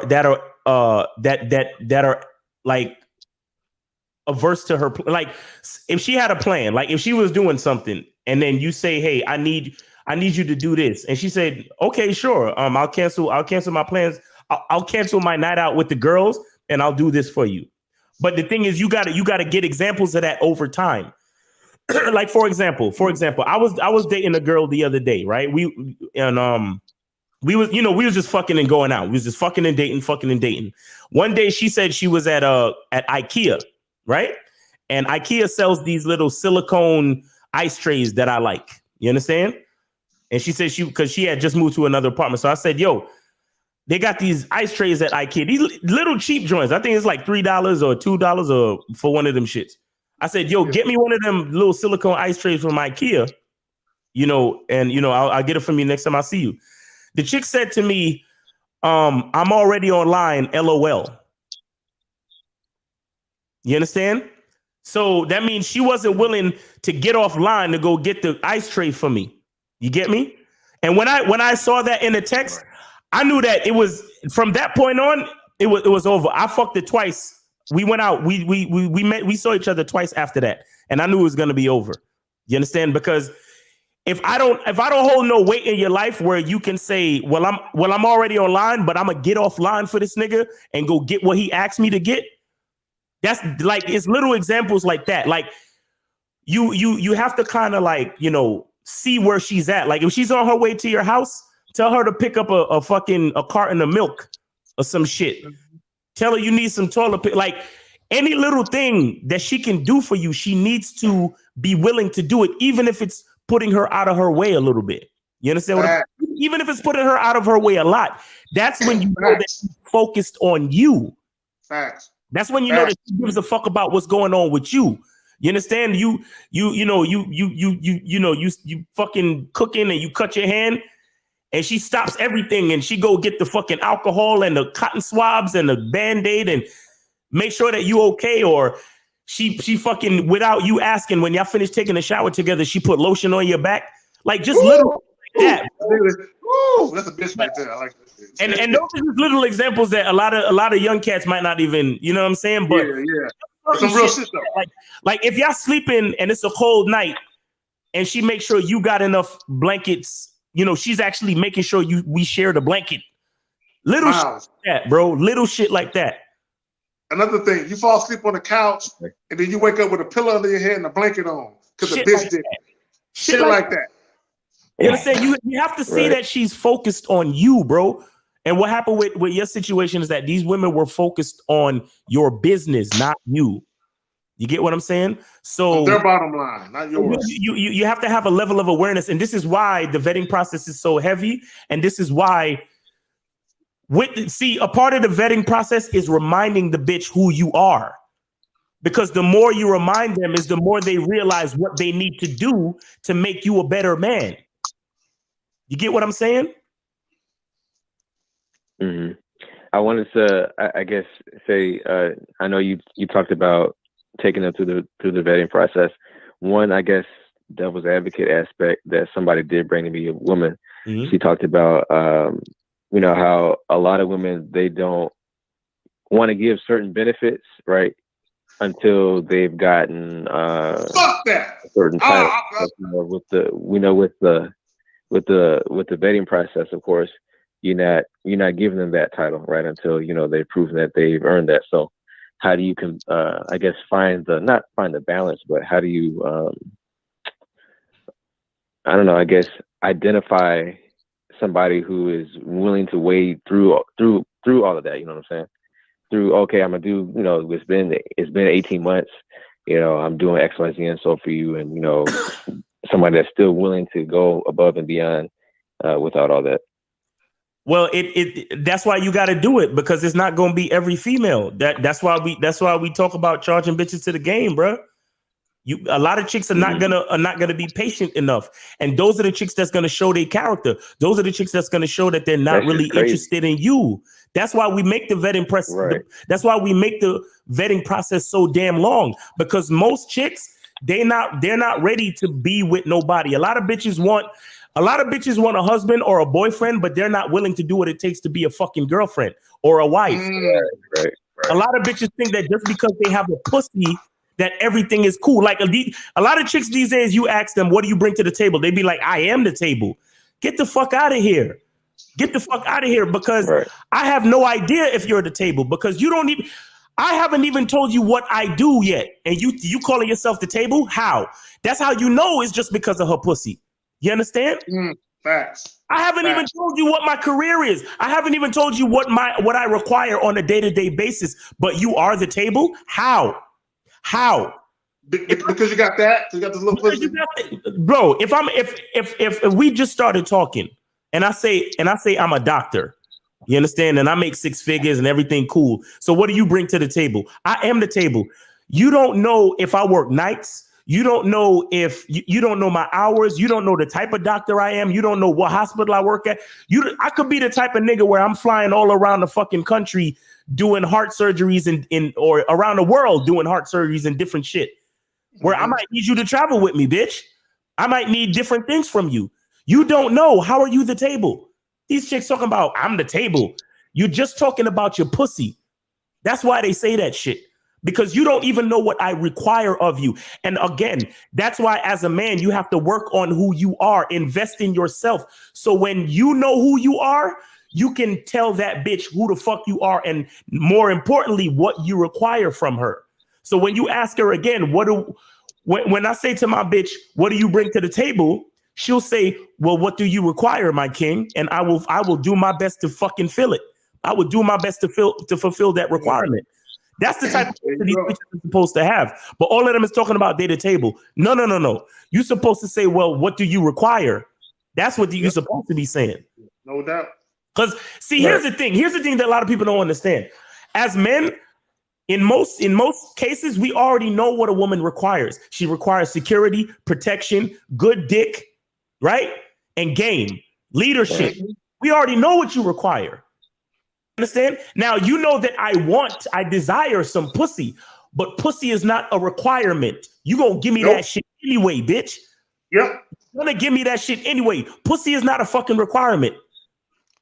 Now, pussy like breathing air. Exactly. For you to understand what you bring to the table, you first have to ask me what's on the fucking menu. You don't know.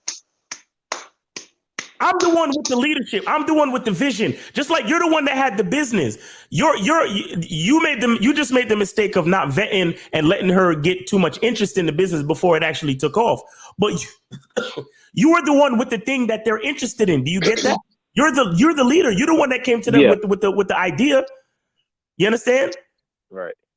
They was just trying to take advantage of you. They were just trying to take advantage of your shit. But bro, you're the one that needs to let them know what you require. You get what I'm saying? Right. No, he allowed pussy to be his sponsor. Right. That's what he did. Go ahead. Kind of just listening to you, Kelly, and I'm just like, thinking in terms of the bigger picture of that kind of process. Yeah. And how difficult that is to find. That's just crazy. I said it to the other caller. I said it to the other caller, bro.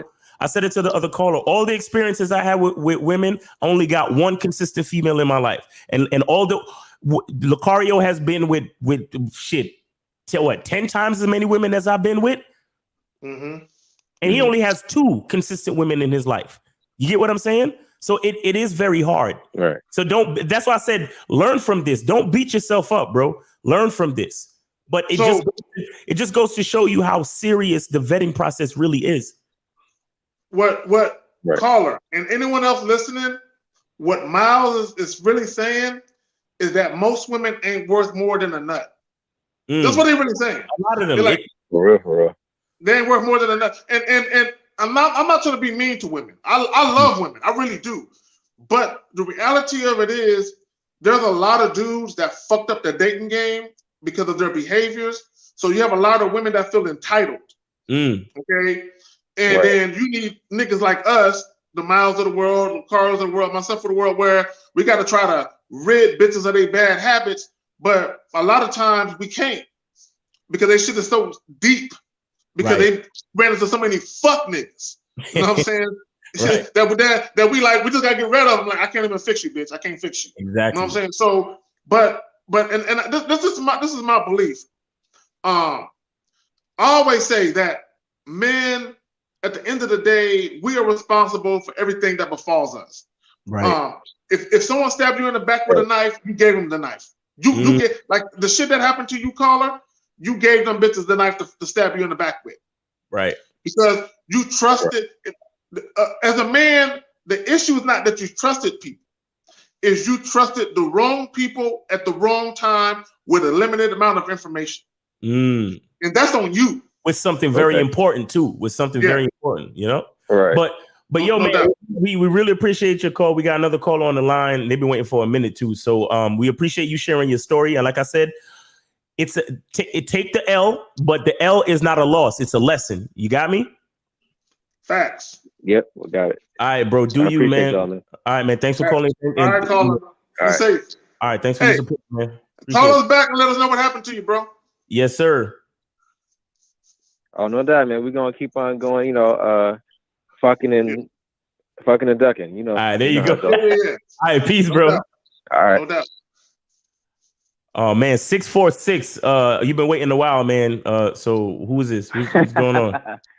Yeah, how you doing? I was about to read a bedtime story to myself. My bad. Yo, All right, you know the game is heavy, bro. We got you. It's cool. That's a good topic you're talking about with the guy. I know you was waiting a long time, but did you donate though? Where I was sort. Where's the link? I was trying to look for it. Where man, are you on YouTube? Are you on YouTube? Go in the chat on YouTube. Let me see, because I'm on the phone now. All right, listen. Listen. Only because you waited so long, and because we about to go off, I'll let you rock. But you have to fucking donate, bro. This is not a game. We're not sitting here for our health, spitting this shit. You know what I'm saying? No, listen. I know the game. I watch you on Mr. Locario channel too, so I already know the deal. You know? Okay. All right. I'm not. Yeah. All right, come on, nigga. Then. Go ahead. My question is kind of going off of what the last caller said. Where she has to kind of earn that position in your life. Yeah. I feel like now there's a lot of career women, quote unquote, who they went to college, they got their degree, and they got this position. And I feel like I feel like it's hard for those type of women to really earn that position in a guy's life, a man who actually on his purpose, because she got a career. She feel like, she already got something. All right, yo. Listen. Mm-hmm. You didn't donate, so I need you to fucking get to the point, bro. Stop fucking around. What's your question? Right. No. So my question is, those type of women, do you think it's more challenging for them to really be invested in that man? Like a man with his purpose? Because I feel like there's a lot of women who just feel entitled, and they feel like, you know what I'm saying? Well, no. Yeah. See, the thing is, it's not about entitled, right? Let me tell you something. Okay. And I wrote this shit down the other day because I knew this shit was gonna come up, man. See, a woman needs to earn shit. A man has to qualify. You understand what I'm saying? Okay. A man's value is a man's value is not nothing for him to be entitled about, but a man's value is intrinsic, because if you just take the example of conception, making babies, right? We come first in the process. You understand? Nothing. Okay. A woman cannot get pregnant without the seed of a man. Naturally. I mean, yeah, we got all these different loopholes for these hoes and all that bullshit. But in the natural order of things, everything has to come from a man for the woman to be able to become pregnant. You get what I'm saying? So the thing is, all you have to do as a man is qualify, meaning all you have to do is be a man, and your value is intrinsic. Now, the reason why I talked about the show and in investing in yourself to invest in women is that that's how you qualify. You qualify by putting the value in yourself first. You get what I'm saying? The problem with these guys is that they putting the value in the woman, and the woman buys into the bullshit about her degrees and her career and her this and her that. She doesn't understand that even the fucking education, the career that she chose, the reason why it exists is because of a man. Do you understand? Right. Exactly. Yeah. Look, the thing is, it's about bringing that woman to an understanding. It's not about being entitled. It's about bringing her to an understanding of a certain like a certain way of thinking. Because look, I'm not telling a woman. Reality. I'm not. Yeah, right. I'm not telling a woman to follow me just because I have a dick between my legs. I'm telling her to follow me because of who I am. You get what I'm saying? Right. There's a certain level of knowledge. There's a certain way that I look at life. There's a certain level of care, thoughtfulness, leadership, concern. I can budget. I can set us up so we be in a better financial situation than we were in today. I studied personal training. I could work that bitch out. Like, it's so many different things that I can do. I can tell her about the reason why she should have natural hair as opposed to trying to wear a weave and all that shit. I can literally increase her self-esteem. You understand what I'm saying? Right. All of the advice that I spit and game that I spit, you don't think I spit game to the bitches that I talk to as well? You see what I'm saying? But again, that speaks to who I am, not the fact that I have a dick between my legs or the fact that just because I'm a man. You understand? But the thing is, that all comes from the value that I've invested in myself. And that will allow that woman to gain in value by respecting me, no matter how much money she makes. That's what I was talking about earlier, about the guy who he makes $20,000 and he meets the woman who makes $100,000. A lot of people will look at this situation and be like, what could a $20,000 a year man do for a six-figure bitch? Because he's been in a situation where he's only made $20,000, he learned how, just as in a hypothetical, he learned how to budget. He learned how to spend the money. He learned how to manage shit. He learned how to invest. He learned how to do all these different things where even though he's only making $20,000, he's saving $300 a month while this bitch is in debt by the end of the month. You understand? So when he actually gets with the six-figure chick, and it had nothing to do with the money. It had everything to do with what was going on inside his mind and how he used his game. No fact. You see what I'm saying? So that's why the chick needs to respect that dude. But go ahead, K-Zack. So let me add this. I'm gonna put this on your conscience. Look at the word female. Take FE off of female. What did you got? Male. Look at the word women. Take WO off that. Men.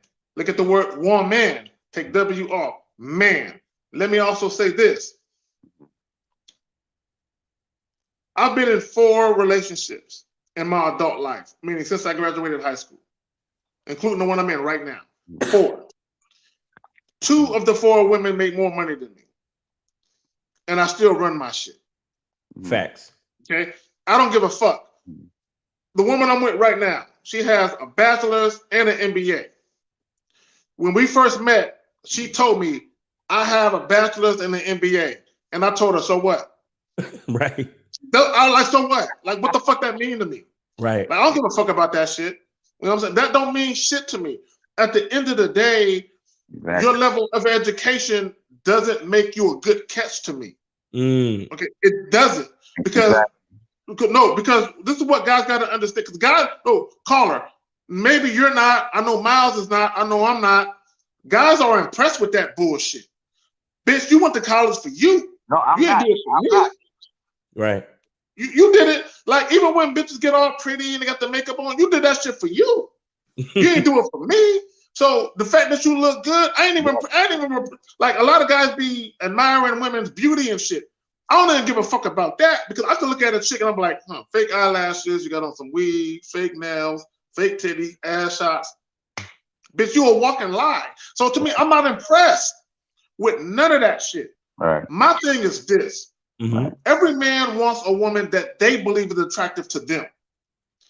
She ain't got to be the baddest bitch in the room. As long as they feel like she's attractive to me. Like, visually, I can stomach looking at the bitch. Okay? That's first. Second of all, you want a woman who treats you with the respect that you feel like you deserve. But first of all, if you don't respect yourself, nobody can respect you. Right. There's a lot of men who follow YouTube content relating to dating and relationship advice that I talk about, Miles talk about, Lucario, EO, Offie, everyone talk about. A lot of these niggas, they don't love themselves, they don't respect themselves, Right. none of that. And you can tell by these niggas' comments, you can tell by the phone calls, you can tell by the emails. These niggas don't love themselves. Okay? These niggas make excuses for fucking everything. At the end of the day, I said earlier when I first came on, and I appreciate you, Miles, for showing me the love, bro. Yes, sir. Manhood is a solo journey, nigga. It's not a companionship journey. It's not a I'm walking through life with my friend and my pen pal journey. It's like it's me by myself, nigga. You born alone, you die alone. Period. So along the way, when you're going on your journey through manhood and you're evolving as a man, you pick and choose people that you fuck with that don't fuck with your journey. I'm sure the reason why Miles and Lucario are so close is because they don't fuck with their journey. The same journey they're on the same path. So they coexist in the same realm.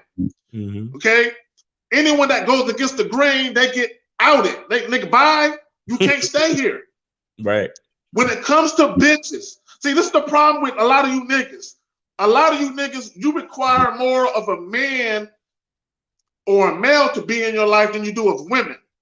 You give women a softer patch to roll with. Right. But a nigga, I don't trust that nigga. I don't know that nigga. I gotta know that nigga for like 6 months before that nigga, if I even get a drink with that nigga. Yeah. But a bitch though. Oh, she can do whatever. She could invest and make 40% off of my vending machine. Like the last call. There you go, nigga. He probably wouldn't have trusted him in the same situation. 60 miles? I can't even talk no more because I'm making me mad thinking about that shit, bro.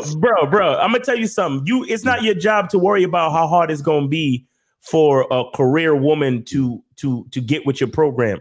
It is your job to make your program solid. So when you meet her and game recognizes game, she has no choice. Do you understand? You don't have to work, bro. Let me tell you something, because I want to give you a real life example about game and how it can affect the female. Now, the woman that I'm with now, when I first met her, I was making like maybe 48 or 50. You understand? And she's always been a nurse. So for the first 7-8 years we were together, 6-7 years we were together, she always made more money than me. And then when she became a registered nurse, she made way more money than me. You understand? Now, when I got my job though, there was a dude on my job that me and him chopped it up, and he told me about a 401k. And at the time, there was this thing called ING, which is something called a money market account, which is basically like mutual funds today. But at that time, it was called money market account. Okay. You understand? Now, with the game that I had, I saw what it did for my money, and I told my girl about it. You understand? Let me tell you something. My girl told all of her fucking girlfriends about it, right? And one girlfriend in particular took that shit to heart. And she became a nurse practitioner. And anybody know anything about nurse practitioners make as much as doctors and shit. Right here. Yep, I know all about that. Yeah. A homegirl ended up buying a beautiful ass house in Brooklyn. And if anybody know anything about real estate, if you're trying to buy any fucking thing in New York City, that's a grip. Yes. But she was able. $50,000 a year won't do it, nigga. Right? She was able to put down a really nice down payment on a fucking house in Brooklyn, and she guess what she would do? She would call up my girl and say, "Oh my God, I'm so glad you told me about that money market shit back in the day, because all the money that I gained off of that is what I used to buy this house."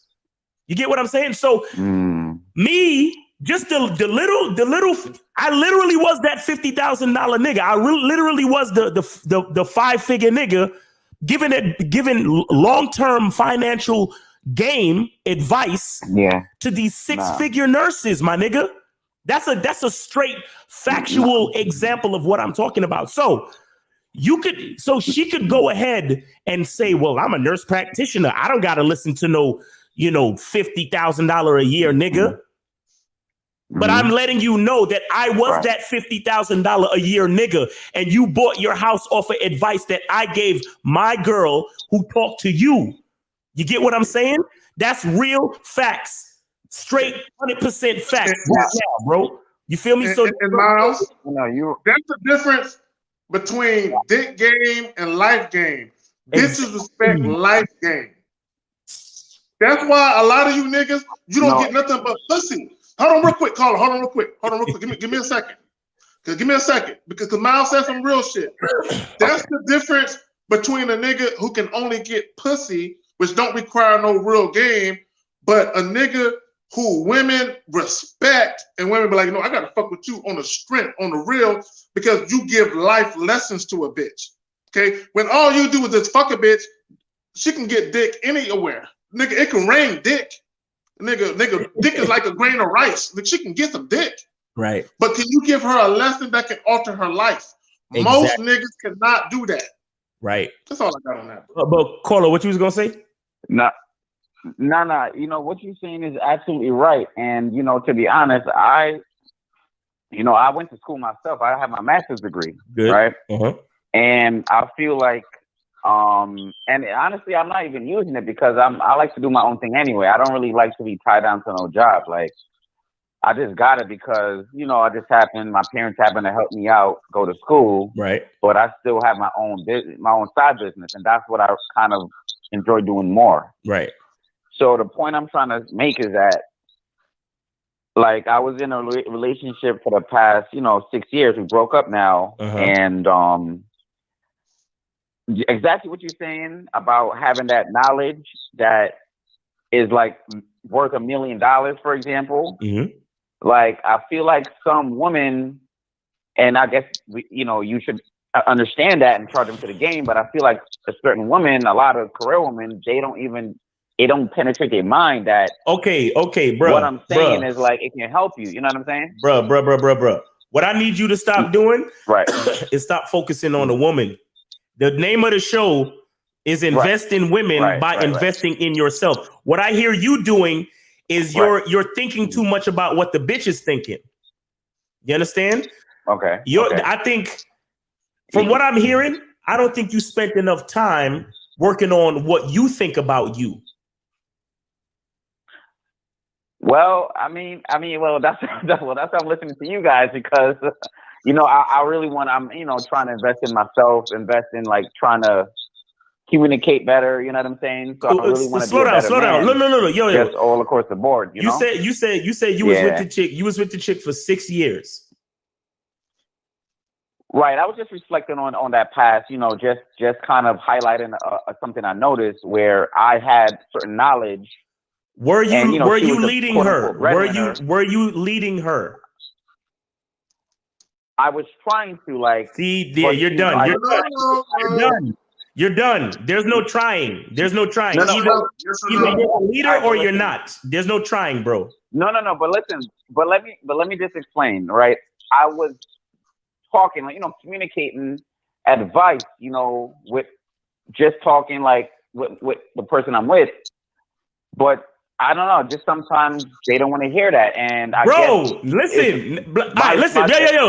Listen. Yeah. Lucario made this analogy the other day. If you got a child, right? Okay. And you cook, you cook chicken, vegetables, and rice, right? Mm-hmm. And you say, make sure you eat your vegetables, right? Okay.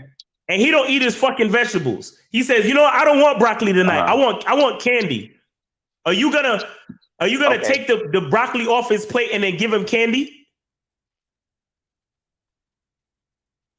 No. Okay. It's the same thing with a bitch, bro. If she's not listening to you, if you're communicating things to her that she needs to hear and that she needs to accept and work with in reference to being with you, and she's not trying to hear you, then what was your job? Just keep it moving. Just keep improving on myself and keep it moving. What the fuck were you doing with a bitch that wasn't following you for 6 years? The fuck was that?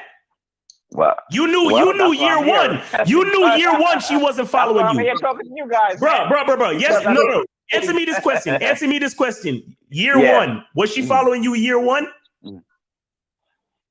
Well, initially in the year one, it was more like that puppy love bliss kind of stuff, Exactly. sexual, you know. So She it never was really followed. All that fucking up shit. She never followed you. Y'all niggas, the pussy was good. Yeah, The sex was you're good. right. You're right. It went the way. You're right. Yeah. You know, you're right. And caller, I bet you was hitting the raw, wasn't you? You was hitting the raw, wasn't you? Was you hitting the raw? Yes. I know y'all niggas. I know y'all raw hitting niggas. Okay, so here's a lesson. Here's the lesson, bro. Here's the lesson. Mm-hmm. Continue to work on yourself. Right. Invest in yourself. When a woman, when you meet a woman, when you meet a woman, mm-hmm.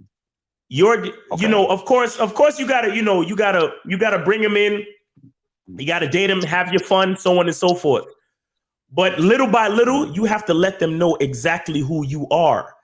What's in their mind? Listen, what's in their mind doesn't matter that much, because you have to put what you need for them to have in their mind. You have to install new fucking software. You got to update their firmware, bro. That's what it's about. That's why you have to know who you are. Gotcha. You understand? These chicks are like outdated computers where they think that their degrees and all of the shit that they doing is what's important. Who's the leader of this relationship? Who's the provider? Who's the protector? Who's the one that has an idea that he's willing to die for? Me. You're here. You're along for the ride. I don't care how many degrees you have. I don't care how much money you make. You are along to. You're the passenger on my journey. You understand? So your six figures and your degrees, we're only going to use that to enhance what the fuck I'm doing. I'm not saying you can't have a job and you can't advance and whatever. But it's not gonna be more important than what I'm doing, because even though you're making the six figures, I'm still giving you knowledge on how to move. I'm still giving you leadership. I'm still giving you direction about a sort. Let me tell you. I'm gonna ask you a question, bro, and answer this shit honestly. Do you notice Do you notice a difference between a woman who's single and a woman who has a man? Well, I mean, I would say a woman who has a man is probably more happy. She's probably more invested in the man. No. I'm just talking. No. I guess. No, I'm just talking about on a social level and meeting them. When you meet a woman who has a man and when you meet a woman who's single, do you notice any differences? Like just like regular behavior wise or in general? Probably the woman who has a man that she's really into. Like it's almost like she's just willing to do anything for the guy. Like you're not listening to me. All right, I'll have to do it myself. Let me explain something to you. Let me explain something to you. No. Yeah, that's fine. That's fine. What I'm trying to say to you, is that when I meet a woman who is single, as opposed to a woman who has a man, women who are actually in any relationship, even if they're getting abused, they carry themselves with a little bit more confidence. And you almost answered my question, because you said a woman that has a man is usually more happy. A woman that has a man is usually more happy. Okay. So yes, women in relationships, usually they're more happy. They have a little bit more confidence. They carry themselves a different way than a single chick. You understand? And what I'm trying to explain to you is that that's what being in a relationship does for a woman. It ups her status. It ups her status mentally. Okay. Just the fact that she could show up to the next family event with a man. There you go. Adds to her value in the eyes of her family, and that validates her. That gives her value in her, emotional female mind. You get what I'm saying? So that's why you have to look at your value as a man. That's how you have to see it. And that's what I mean when I say that a man, he has to qualify and a woman has to earn. Go ahead, K. Zaggin. Right. Okay. No. I was gonna say, I did a video talking about women want to be both sexually desirable and dateable. Right. Meaning they want to be sexually desired by the men they actually want to fuck, but they still want to feel wanted at the same time. That's very important to women. And I also did a video talking about women's entire existence is based on being desired by men. Mm-hmm. Okay. For one way or another. And that's not going to be a popular type of statement because women are going to be like, oh, fuck all that. Well, if you're a lesbian, maybe that won't matter to you. You know what I'm saying? But to heterosexual women, it will. You know what I'm saying? And they know I'm telling the truth. And unfortunately for a lot of you guys, you give a lot of women who aren't worthy, you give them a lofty position in your life. And you should.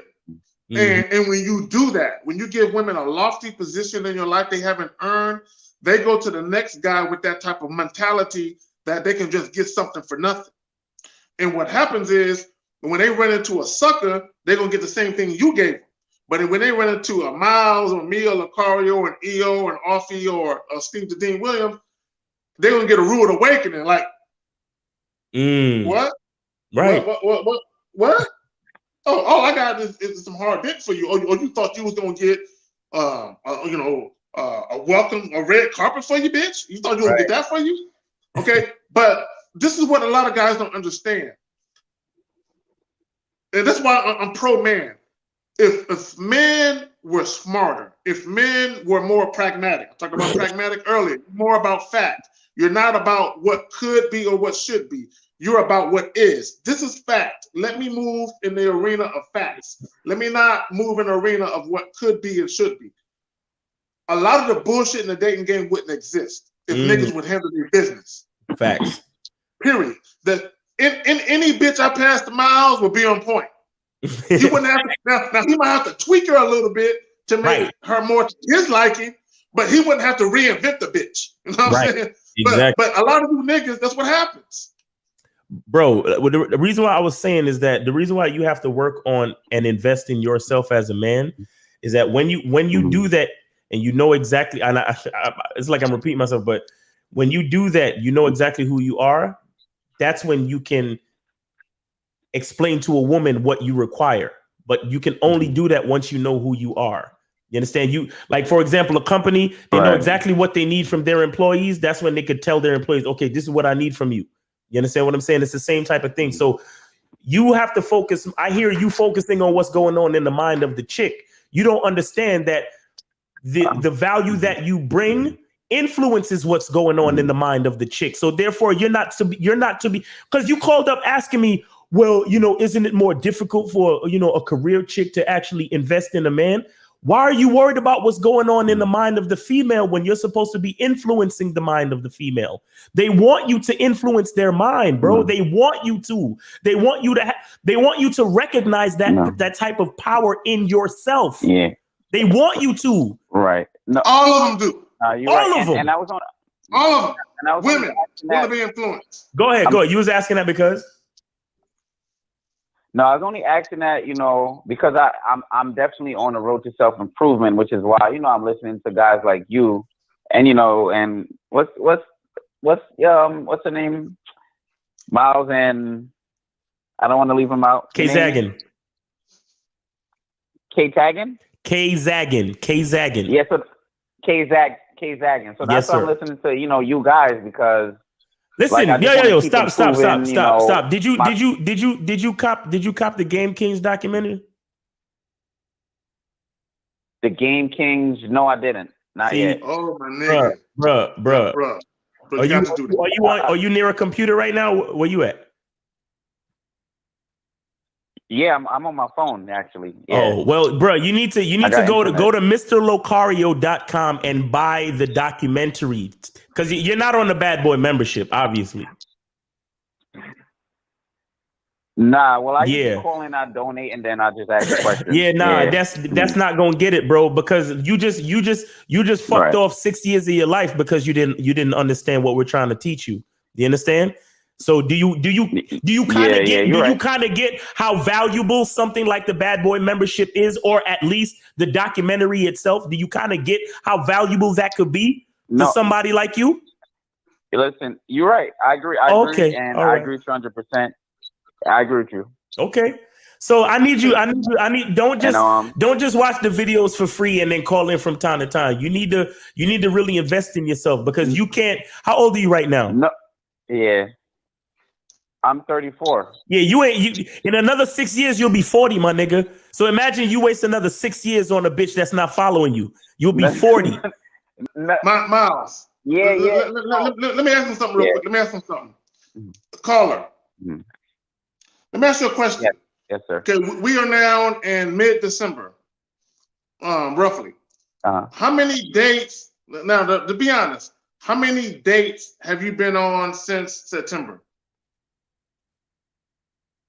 Like dates with girls. How many dates?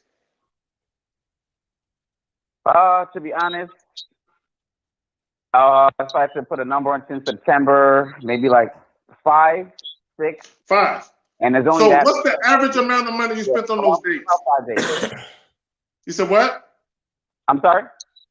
What's the average amount of money you spent on those dates? I don't know, $10.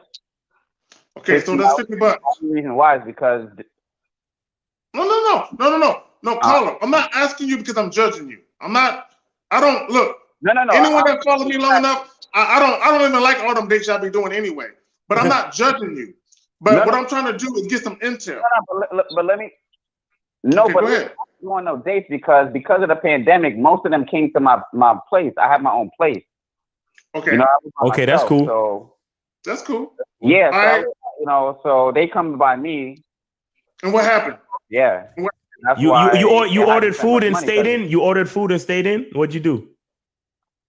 You know, well, usually I have food because I live by myself, so I usually have food anyway in the house. So I just do something up from what I have. Okay. Yeah. All right. And and what happened? What happened with the date? What happened with the date? What happened? Yeah. Well, yeah. What happened on the dates? Yeah. Well, sometimes I might go. For example, I live right by the park, so I may just use the park as a nice little date, quote unquote. But it's a nice experience that's free. So I use that as like a date, and then I'll come back to the house because I live right up. And what happens? What happens when you come back to the house?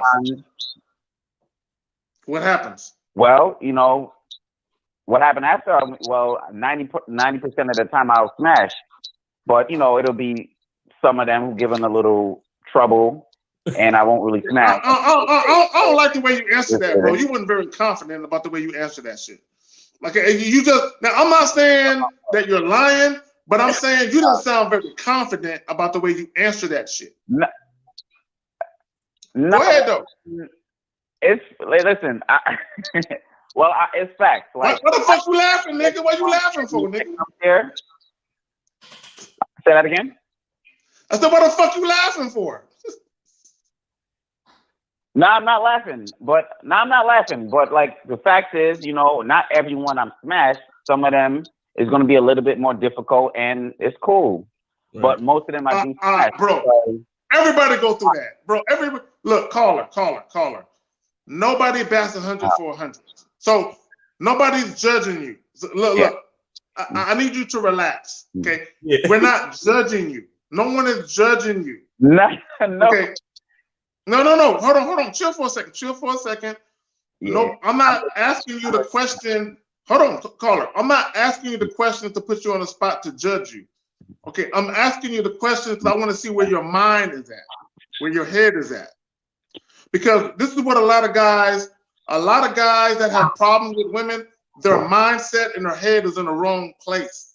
Mm-hmm. So I'm trying to see where yours is at. It's not about caller. Hold on real quick. Right. Listen to what I'm about to say. And then I'll give you the floor. A lot of guys make the misleading thought that the more women that they fuck, the better game they have. And that's not true. You understand that, right? Mm-hmm. That makes perfect sense. Yes. Okay, it's not about how many caller, because if I tell you I fucked 150 women, right? And I make some videos where I sound convincing, you probably could believe me. But you don't know for a fact how I fucked those 150 women. You don't know if I paid for it. You don't know if I just got gifted some pussy. You don't know if them bitches was fat and beluga whales. You don't know. I just gave you a number. That makes perfect sense. Okay, so a lot of guys, when they say, oh, how many bitches did you fuck? And as you tell them, oh, I fucked 300, they're like, okay, I believe you. You're my dating coach now. You know what I'm saying? Right. No. Okay, when it comes to a guy having game, right? Having sex is cool. But what it's really about is how compliant and how cooperative are those women? What are they willing to do with you and for you beyond just fucking you? A lot of guys that give so-called dating advice on YouTube, they don't have women in their life past a week. What does that tell you, bro? Man. But anyway. Nah, you make a good point. Yeah. Nah, you make a very good point because there's a lot of coaches where, you know, they go off of just their status, quote unquote status, you know, their body. And the woman, you know, I guess not high women that think highly of themselves, they'll just fuck those guys because Again, you know, hey, yo. What's up with you and worrying about what's going on in the mind of the female? What's wrong with you, bro? Not what you're talking about. No, No. What am I talking about? No. Stop talking. What am I talking about? You just said that these guys, they talk about their body count, and these are women that don't have high opinions of themselves. Why do you continue to show that you're concerned with what's going on in the mind of a female? You're not getting the point that No, I didn't finish my sentence. I wasn't saying that. I was just saying that just because those guys get women, it doesn't mean that they have game. That's what I'm trying to say. Yeah, but no, you could have just said that though. You could have just said just because they get women doesn't mean they have game. You could have just said that, but your words were those guys fuck a bunch of chicks, and a lot of those chicks may not have had high opinions of themselves. Again, you keep going to that part in your thought process where you seem to be worried about what's going on in the mind of the female, and I'm trying to get you to come around to the idea that what's going on in the mind of the female is almost irrelevant. Why? Because it's your job to influence what's going on in the mind of the female. Do you understand what I'm saying to you? Yes, that makes sense. Your language exposes you, bro. The things you talk, the things you think about exposes you. Earl Nightingale says, what a man thinks is what he will become. You keep worrying about what's going on in the mind of a female. You have to understand that your power influences that. So what's going on in the mind of the female is irrelevant to a certain extent. Okay. You understand what I'm saying, bro? Okay. You have to realize your power. Yeah. You have to understand that the only way to invest in a woman is to invest in yourself. And I'm going to just end the show there, man, because it's going on to 3 hours. So and one more thing. I want you to get off the fucking phone and don't donate. Go buy the fucking documentary right now. Right now. I'm gonna do it right now. Do it right now, please. Because I'm not asking you to do it for me. I'm asking you to do it for yourself, bro. I'm so serious. Because I want you to remember. I want you to remember that you're the one who wasted 6 years of your life with a woman that wasn't really fucking with you, that wasn't really following you. You get me? Right. That's where it's at. Exactly. That's fact. So I need you to go get the documentary, bro. I need you to go get the documentary. Not for me, but for you. All right? No, exactly. It's definitely for me to improve, be a better man, and be a leader. Yes, sir. All right, man. So thanks for calling and donate next time. Don't fuck around. Yeah. All right. Nah, appreciate the tough love. Appreciate both of you guys. Thank you. Yeah. All right. Have a good night, man. Be safe. No doubt. Woo. Damn. Internet tripping like a mother. Zach, let the people know where they can get you, bro, because it's... All right, so real quick, y'all know Kzaggin, Kzaggin 20. All right, you can get me on the gram that way. You can get me on YouTube that way. On Facebook, it's going to be Kerry, my real first name, Kerry, Kzaggin, without the 20, though. It's going to be Kerry Kzaggin, that's it. But also, manhoodistheskillset.com. Check a nigga out. All right. Yeah, man. So y'all go follow Kzaggin. He got some good videos. He got some good points. He know that real game. He's experienced a lot with these women. He's been married, he got kids. You know, that's the type of dude that you want to learn game from. Somebody who's actually been in the game. You understand what I'm saying?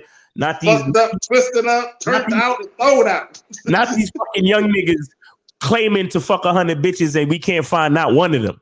You know what I'm saying? These niggas is looking for a bitch in the daytime with a flashlight talking about their dating coaches and they fucking, oh, my body count is this and my body count is that. Fuck out of here. Don't get me started. Don't get me started on them fake ass Whatever niggas. it is, but if you ain't really learned nothing and you poisoning the minds of the young gentlemen trying to learn, you're still fucking up. So fuck out of here. But anyway, somebody what's the difference between the Bad Boy membership and the Patreon? The Bad Boy membership and the Patreon, the difference is content.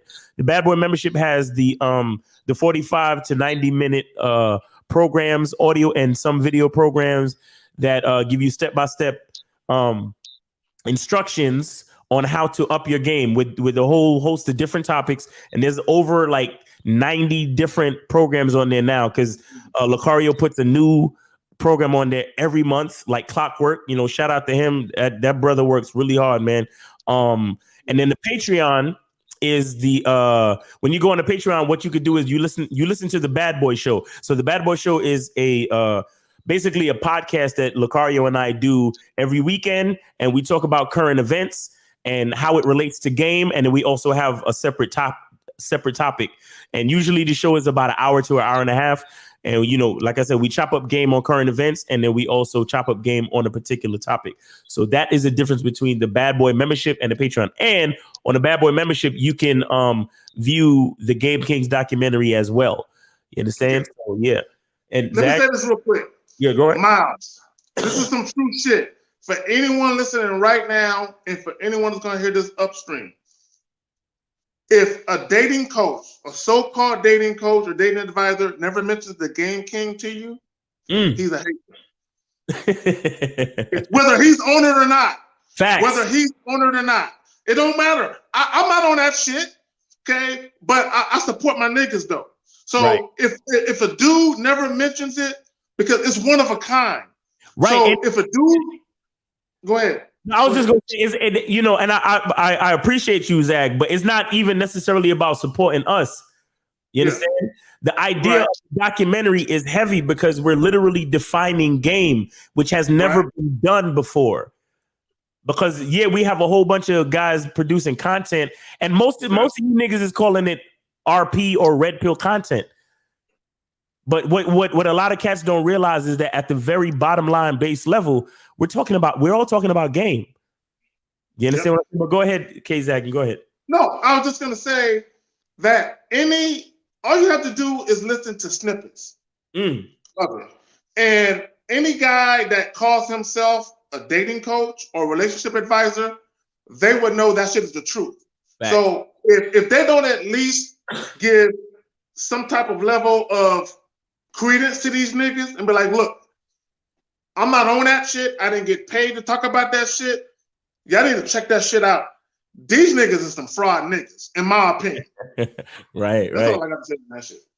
Yo, thanks, Zach. Appreciate it, man. But so check me out on Instagram at Miles in the Game, THE in the Game on Instagram, and go to MrLucario.com to get the Game Kings documentary, or you can join the Bad Boy membership and get the Game Kings documentary basically for free. We got a sale coming up for the end of the year. What else? We got that. And then check me out on YouTube at Miles Cunningham. You know what I'm saying? And thank you guys for rocking with us, man. We really appreciate you. Thanks for all the callers. Thanks for everybody hanging out in the chat. You know, shout out to April MC. Shout out to Lucario. You know, shout out to everybody, man. We appreciate it. And, you know, that's it, man. Thanks a lot. All right. The truth is inside you. Peace.